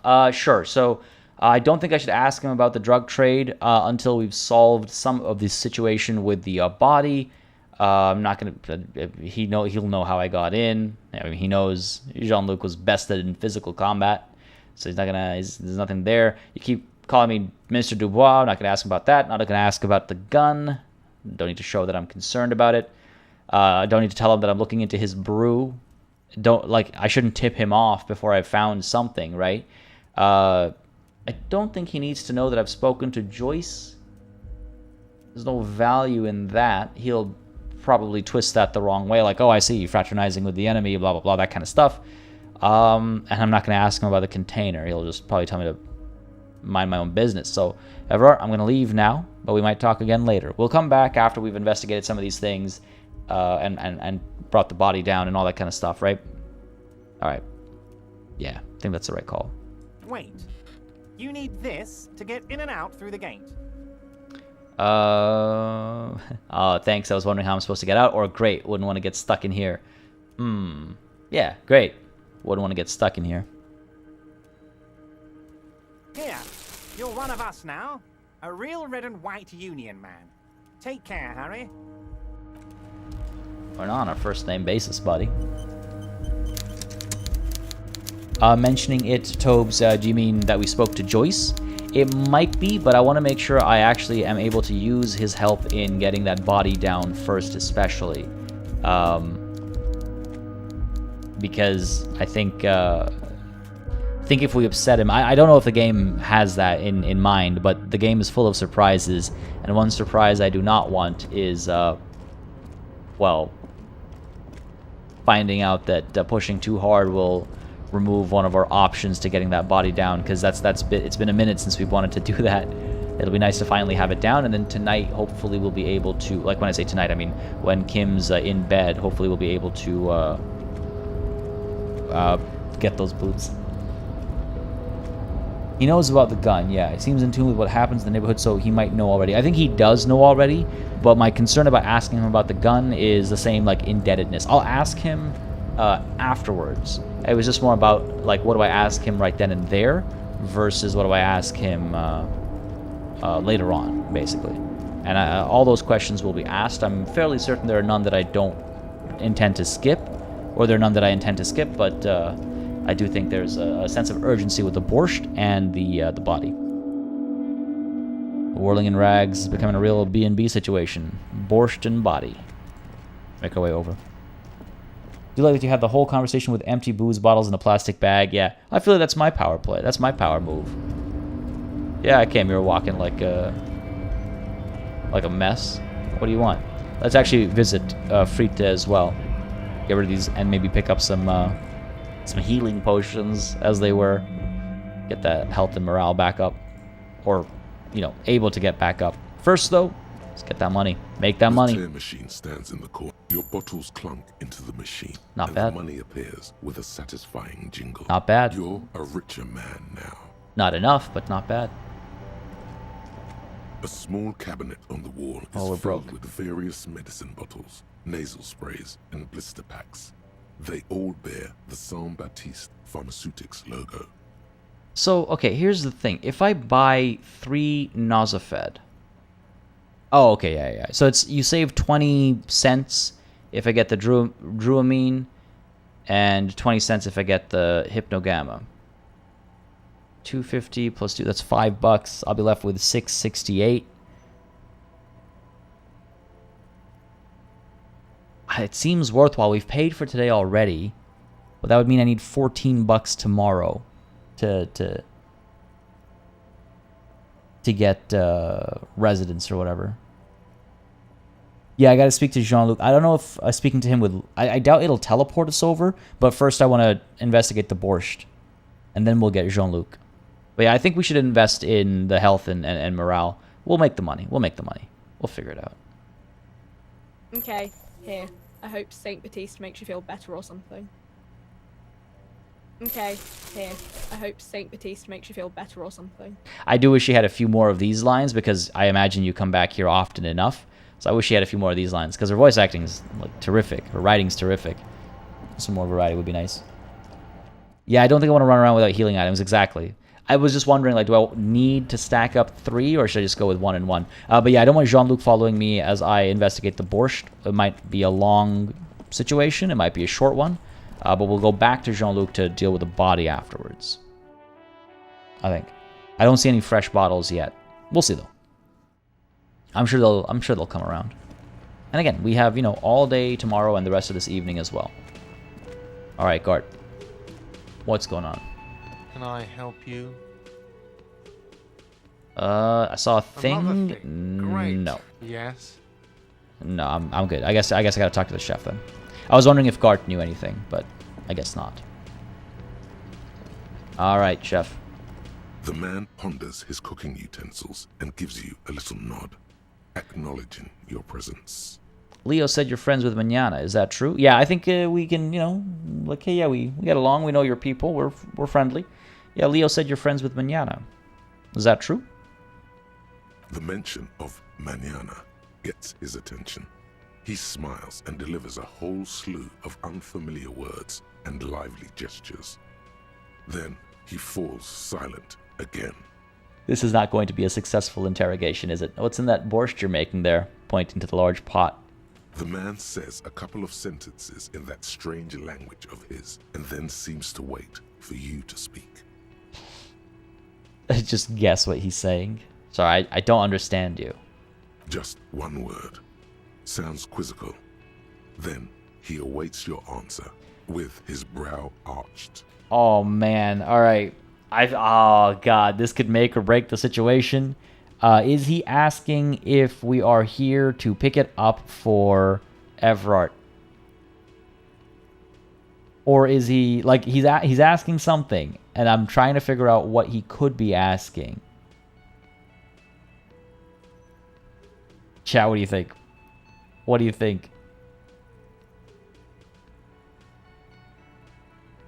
The game does force you to commit. I can't even, like, back out and come back later.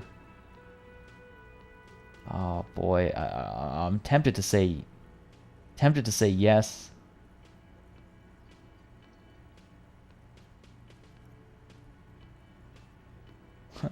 Superstar says yes. It's tempting. Superstar's like drug Porsche. Oh, like you. Oh, you think he's offering some? You think he's offering some? Maybe.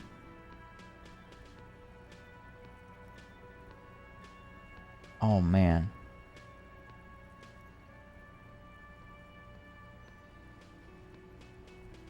I guess I'm gonna go with yes. I'm gonna go with yes. Just nod. Yes.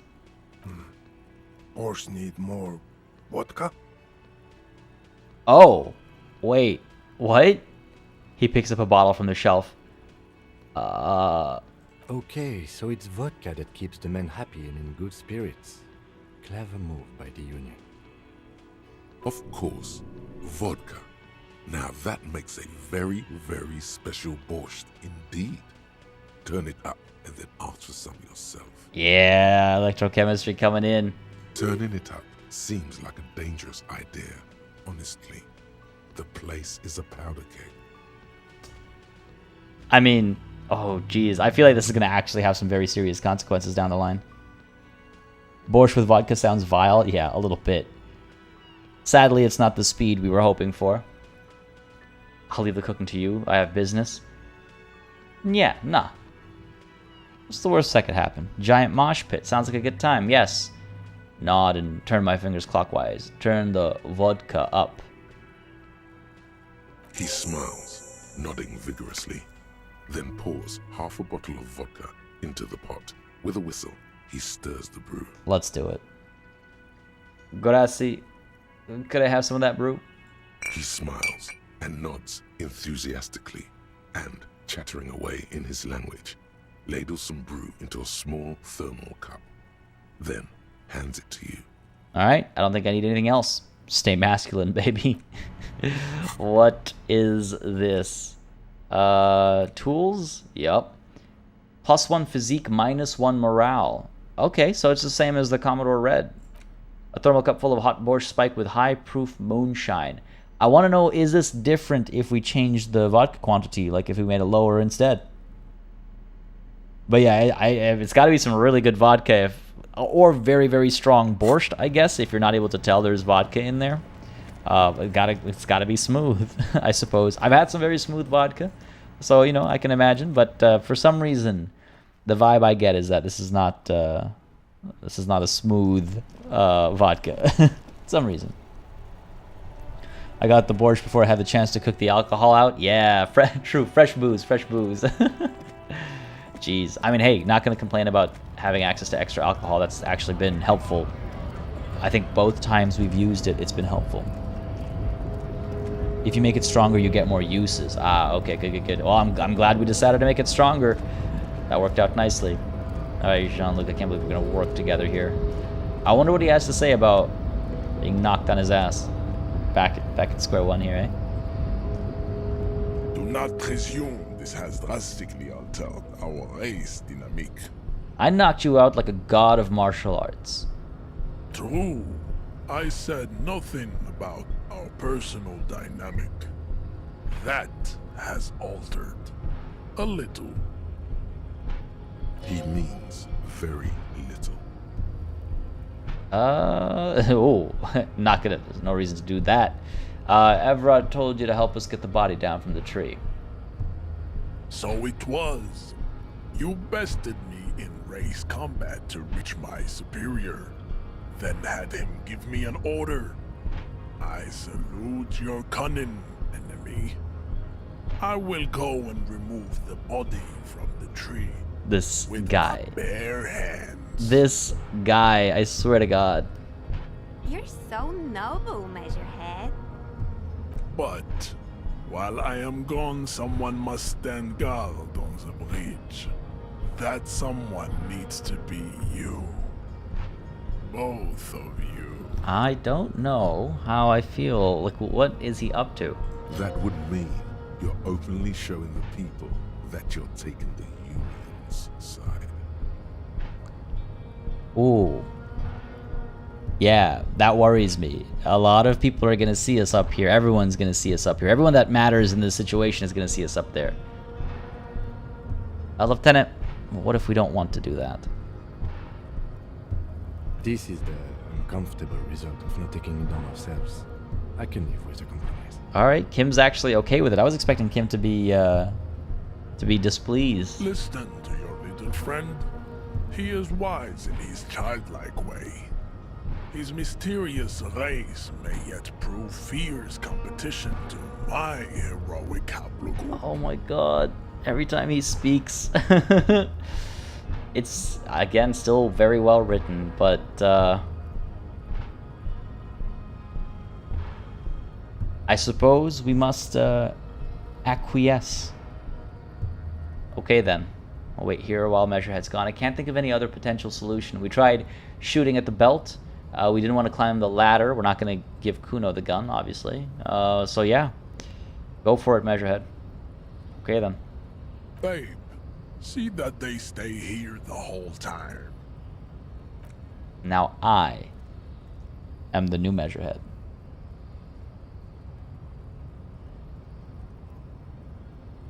Oh, dude can clip through solid steel. The woman's gaze follows Measurehead as he leaves. So, you guys are like cops or something? Apparently so. We're just trying to keep things from going to shit. Why are you with Measurehead? Look at him. His craniometric perfection. Jesus. Are you cops or what? We're just trying to keep things from going to shit. I get the feeling they don't like cops. Have you ever thought that maybe things should go to shit? I'm Katya, by the way. You hear that? That sound. He's breaking something. Yep. Yeah, Jean-Luc must be really tearing it up over there. Yeah, I wish I could see it. I also wish I could see it, yes. Look at you! RCM rent-a-cops! Guarding that bridge like Evrod's lapdogs! Is this where it's at now? The RCM is for sale! This is not ideal. Spoken by a mercenary pretending to be a worker. This is true, yeah. Like, it's just, it's like, the appearances, it's all about optics, unfortunately. You know, it's all about optics. I'll work with whoever I want. Yes, I'm an unbelievably corrupt cop. I am corrupt every opportunity I get, or that's none of your business. None of these are really solid options. I mean, I love two. Maybe the sarcasm will carry through. Nothing in this game is ideal. God, truer words have never been spoken. You know what? Yes, I am an unbelievably corrupt cop. I'm corrupt every opportunity I get. It's dangerous. This is dangerous. Top tier A sarcasm. shrill laughter interrupts you, echoing across Martinez. It's Kuno. Oh, god damn it, the last person in the world I wanted to see right now. The man turns to look behind him at the behemoth appearing around the corner, approaching him, walking past him.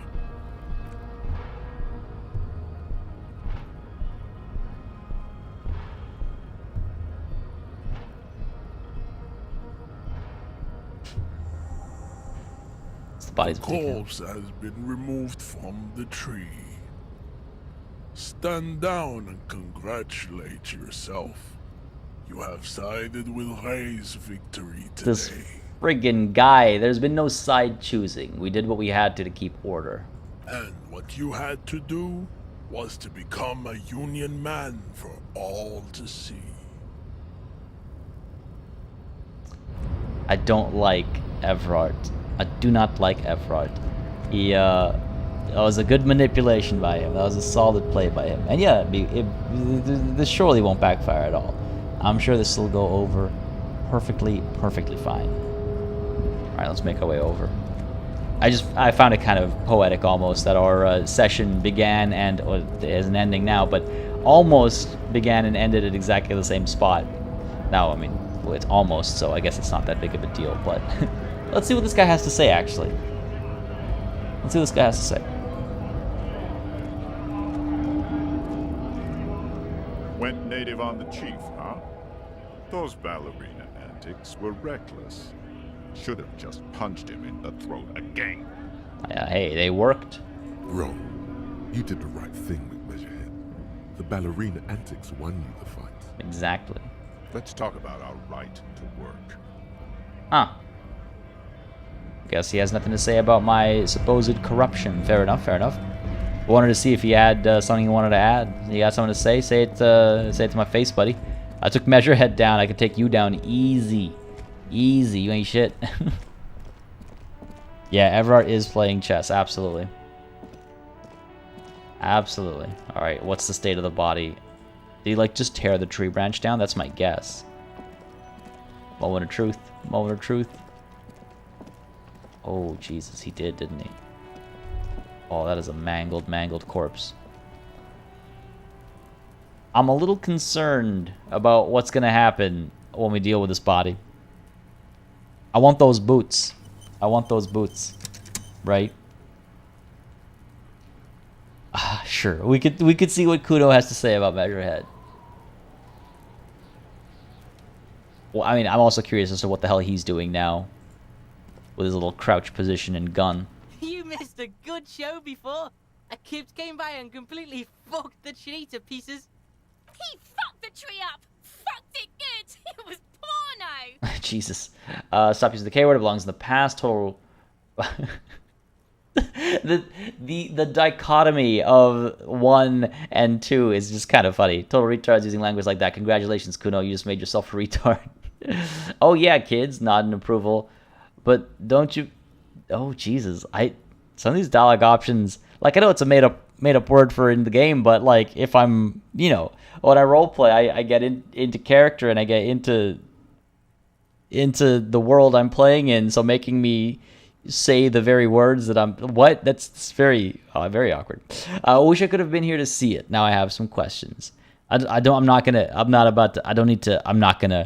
get into a philosophical or social conversation with friggin' Kuno and Kuno S. You know?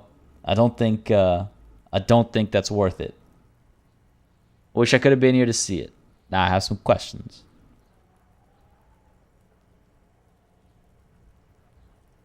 Oh, 2 is so tempting, though. Always so tempting. Yeah, that's true, the Grimnar. I did shoot the body right in the chest. Every other damage I can do seems minimal by comparison. I mean, I could have ripped its head clean off, right? But you know what? Yeah, Esteban, 2 is very tempting.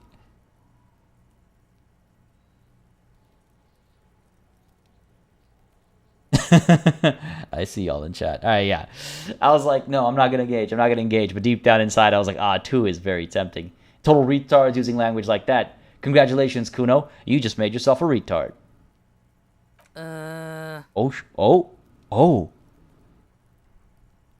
Stop choking, Kuno! The faggot has got you in a chokehold!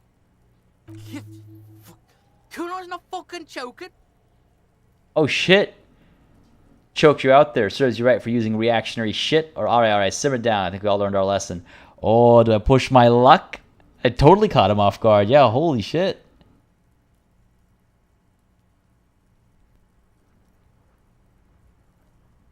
Choked you out there. Serves you right for using reactionary shit. Like fuck you did. Kuno's gonna keep saying kipped forever now. Kipped. Shit. The fuck did you want anyway? You got your fuck bag down. Now let's talk normal shit.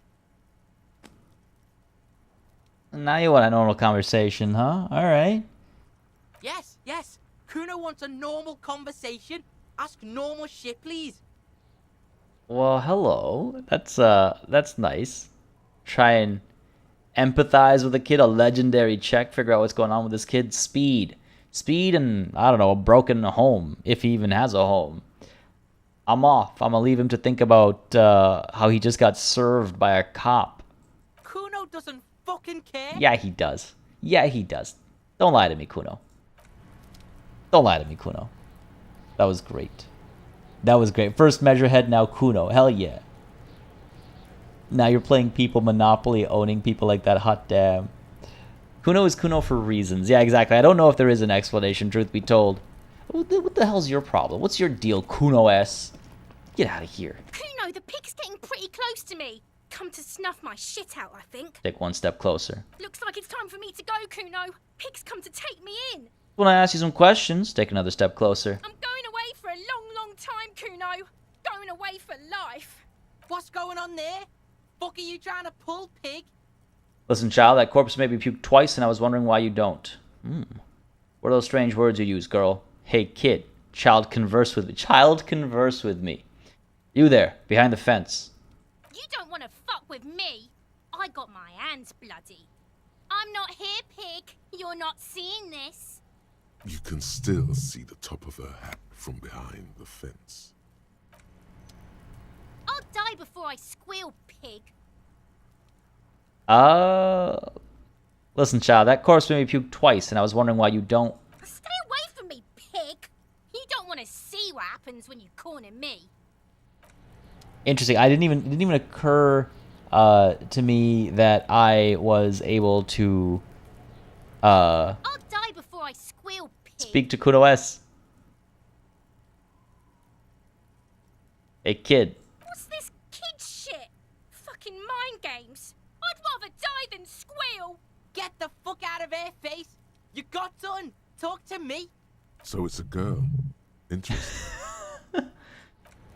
Thought we established that earlier. Before I squeal, pig. What are the strange words you use, girl? I come from the woods, good Davidu. You don't want to go there with me. You don't want to see what I've seen. Don't be traumatizing here. Get the fuck out of here. Jesus. They are, they're tight. They're tight, you know? Oh, child, come on, converse with me. Murder was the case they gave me. She's almost vanished behind the fence. Only the top of her hat remains. Okay. I was wondering if she was actually going to go away, you know? Yeah, good thing I got my reaction speed hat on. I was wondering, though, if we could actually scare her off and it would change the dynamic in this area. Jesus, though, for real. Oh, my goodness. All right. Let's deal with this body now. The corpse lies on the ground among the remains of an absolutely demolished pinewood branch. It's gently laid on one side. Well, it's down. Celebrate in a more reserved manner. Now, not disco. Beautiful. Wipe a tear from our eye. Mr. Measurehead has done a good job. Nothing is too broken or compromised. The victim is ready for a field autopsy. A field autopsy? Yes. 1. Investigation of the scene. 2. Initial examination of the victim. 3. Field autopsy. 4. Transportation of the body to the morgue. We are on number 3. The RCM's 4-phase murder scene processing manual. The fuck are they on about? Cop's gonna cut his shit up. Don't we have someone else for this? Doctor? Or, no, I'm going to say got it. I imagine I know procedure and that, yes, there is a doctor who's coming. Again, I'm not a terrible cop. As we learned, I'm actually a relatively capable detective. So, yeah, got it. The lieutenant adjusts his glasses and takes a deep breath. Wait, what? Are we actually about to do this? First, what exactly is a field autopsy? I just assumed we'd be getting someone to come and do it. Come on, officer. You know what a field autopsy is. You've done 100 of them. Oh no. What you do know is, at 18.9 kilometers, the dormant shield volcano, Corpus Mundi, is the world's highest summit, and the failure of the 38 single, Epui Descent, to crack the top 20 was the death knell of disco. But what a field autopsy is, you have no idea. Why don't you know? What use are you? You must have me confused with the Copperpedia. Who's the Copperpedia? I think I need to talk to him. You, sir. You are the Copperpedia. Well, shit. That's not gonna work out. That's not gonna work out. Yeah, I see what happens when I don't ask questions. All right, let's get back to this later. I hope we do. It's getting really late for an autopsy.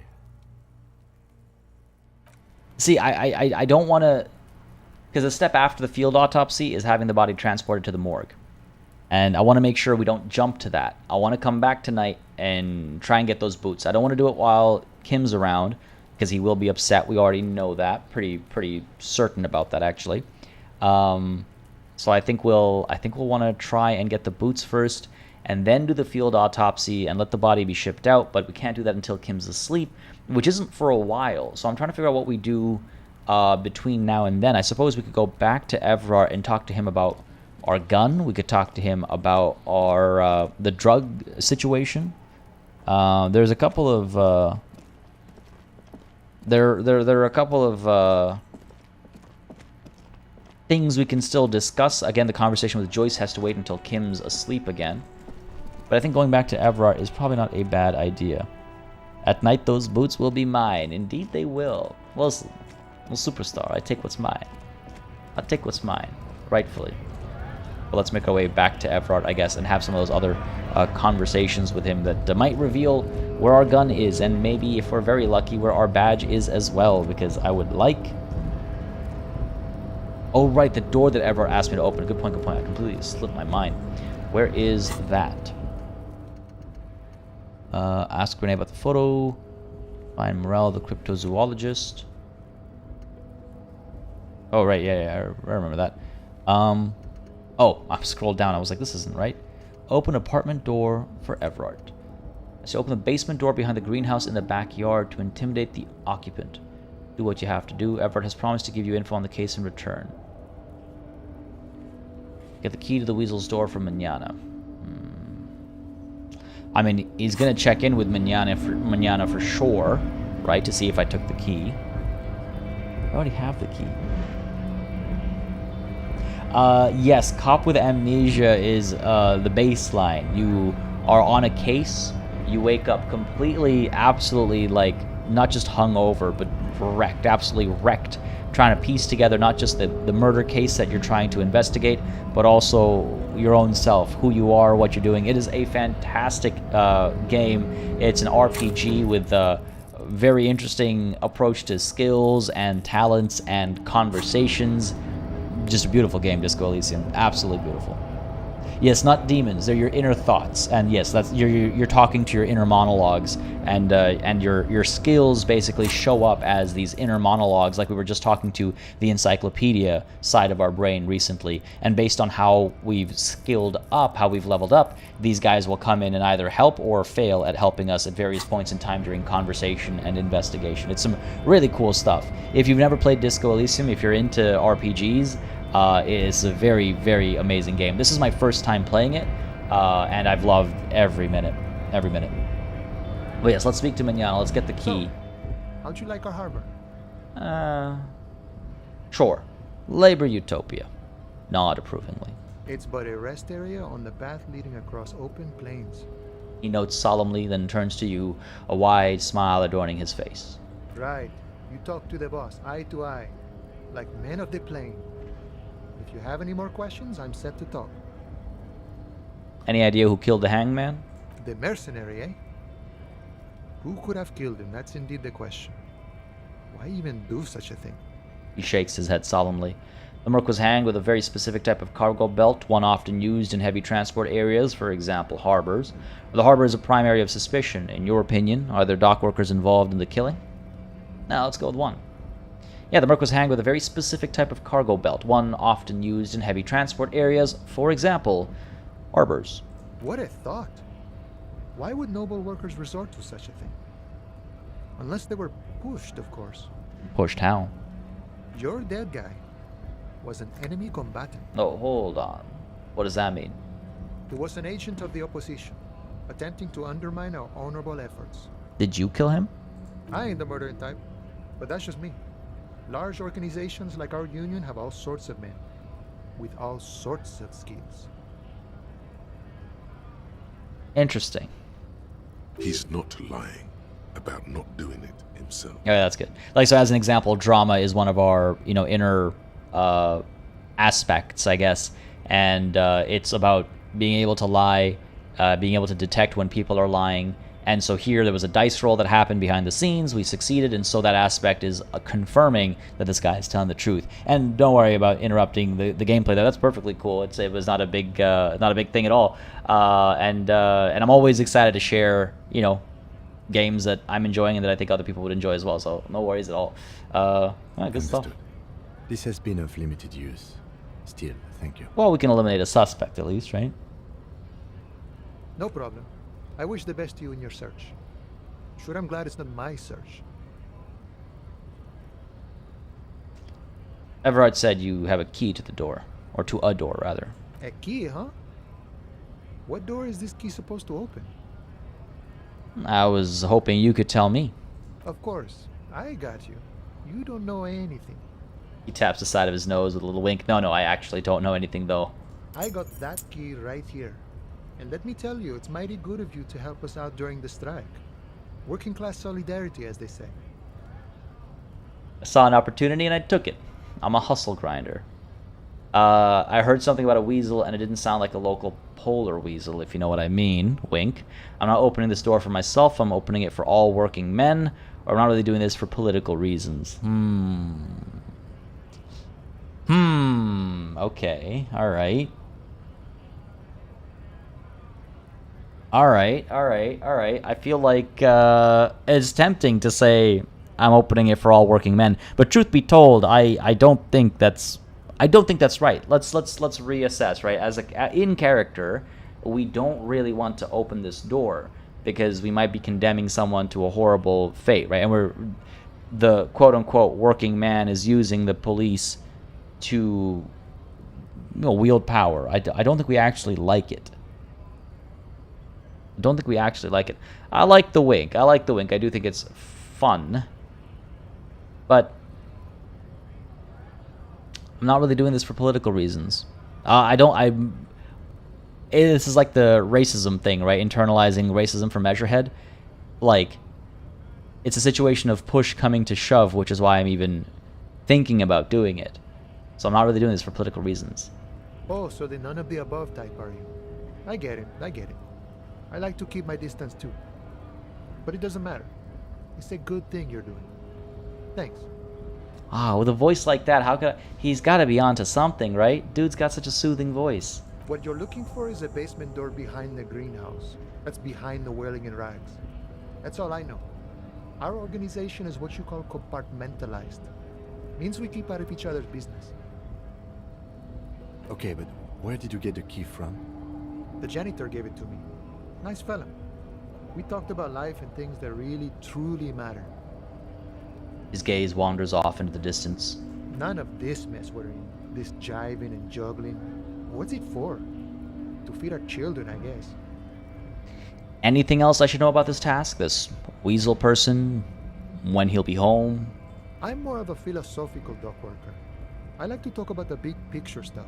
Who I am, who you are, what we are fighting for. The man takes a big sip from his flask.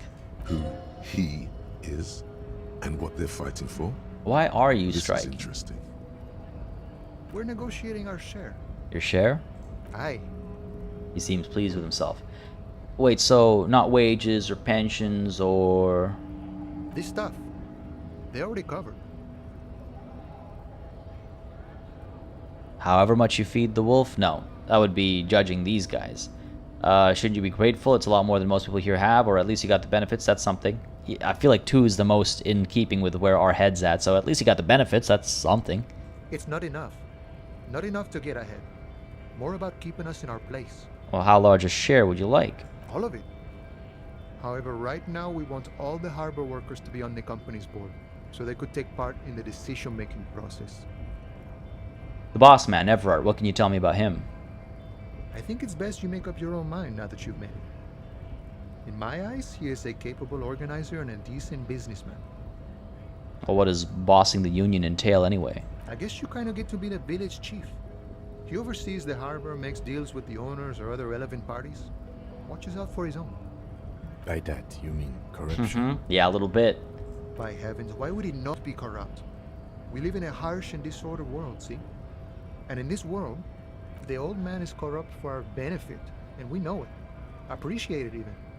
He is, personally, not too lavish. Yeah, it's one of those. I mean, I don't agree with his assessment of Everard, but it's one of those things. It's like, if all the bad guys, like, regardless of your opinion on the circumstances, you know, using generic words, if all the bad guys are corrupt and they use that to get ahead, and none of the good guys are willing to be corrupt, then the bad guys keep getting ahead and the good guys keep falling behind. But if a good guy turns to corruption to help the good guys catch up or get ahead, then is that, like, you know, morally and philosophically speaking, is that not a necessity for overall goodness, for a little bit of not goodness to happen, which is a corruption? So it's an interesting touch point, because yeah, if he's, I don't think he's truly corrupt for the benefit of the worker. I think he's corrupt for the benefit of himself, and being on the worker's side allows him to recruit all these people without having to do too much. But if he was genuinely, you know, for the people and was corrupt for their benefit, then it's like, yeah, you know, all right. But that desk seemed quite lavish to me. He is reasonably lavish, sure. That's his prerogative. It's not like you want a saintly demeanor on a corrupt motherfucker. That would be a manipulative illusion. Shit, that's not a bad point. Would it not make sense to, as a good guy, stop the factors that benefit the corrupt? If you can. It's in a hypothetical, or in the hypothetical I was presenting, that's not an option. It's like, if the only way to get even or ahead is by having to do questionable things. It's one of those, like, it's one of those really weird, like, moral dilemma questions that makes you wonder, like, yeah, what is the solution to some of the world's problems when everyone, because of the system we live in, or because of the systems we live in and the dog eat dog world we sometimes find ourselves in, you know, what can men do against such reckless, I don't know, society, I guess, is the kind of thing. Again, just one of those thought problems, or what's the word? There's a phrase for it. It comes to mind every once in a while. But, you know, this is a good point. I like Manana a lot.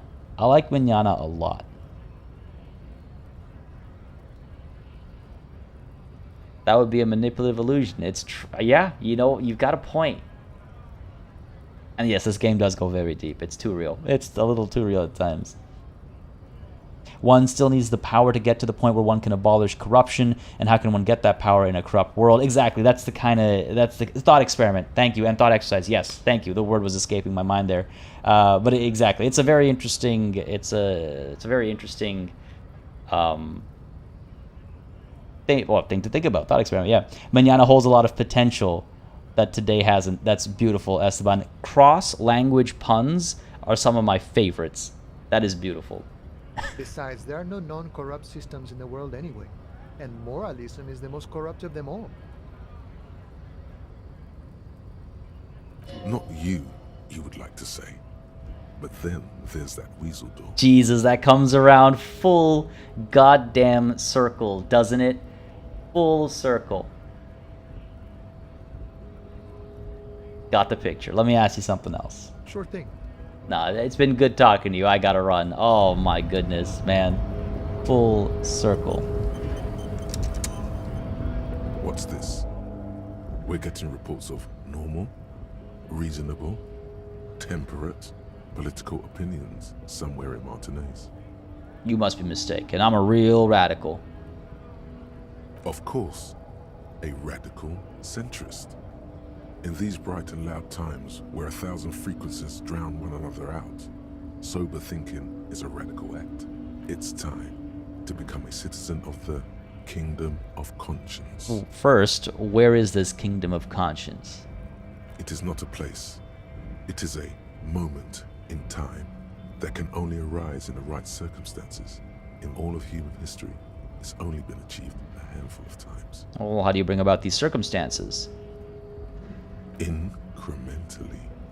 History's greatest catastrophes have been brought about by people trying to make the world a better place. Too quickly. Jesus, it's all so real. Like, I can't even...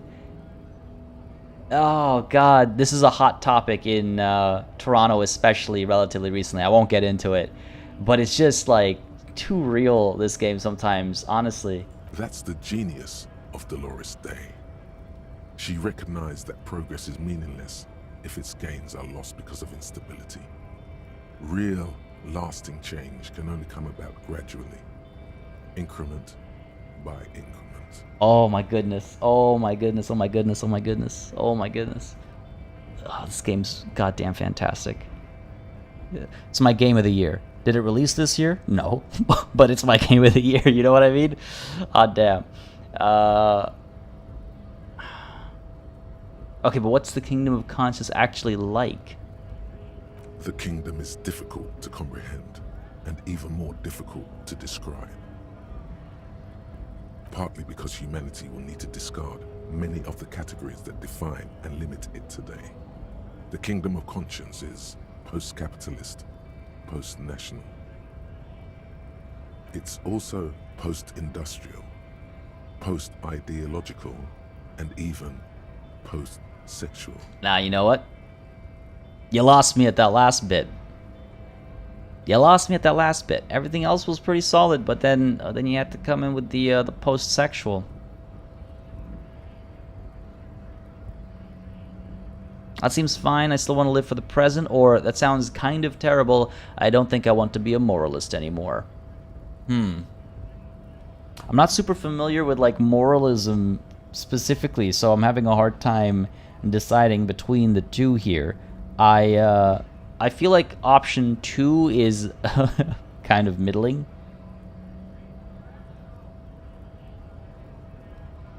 More like, if I'm not mistaken, moralism is making judgment calls based on morality, right? I could be wrong.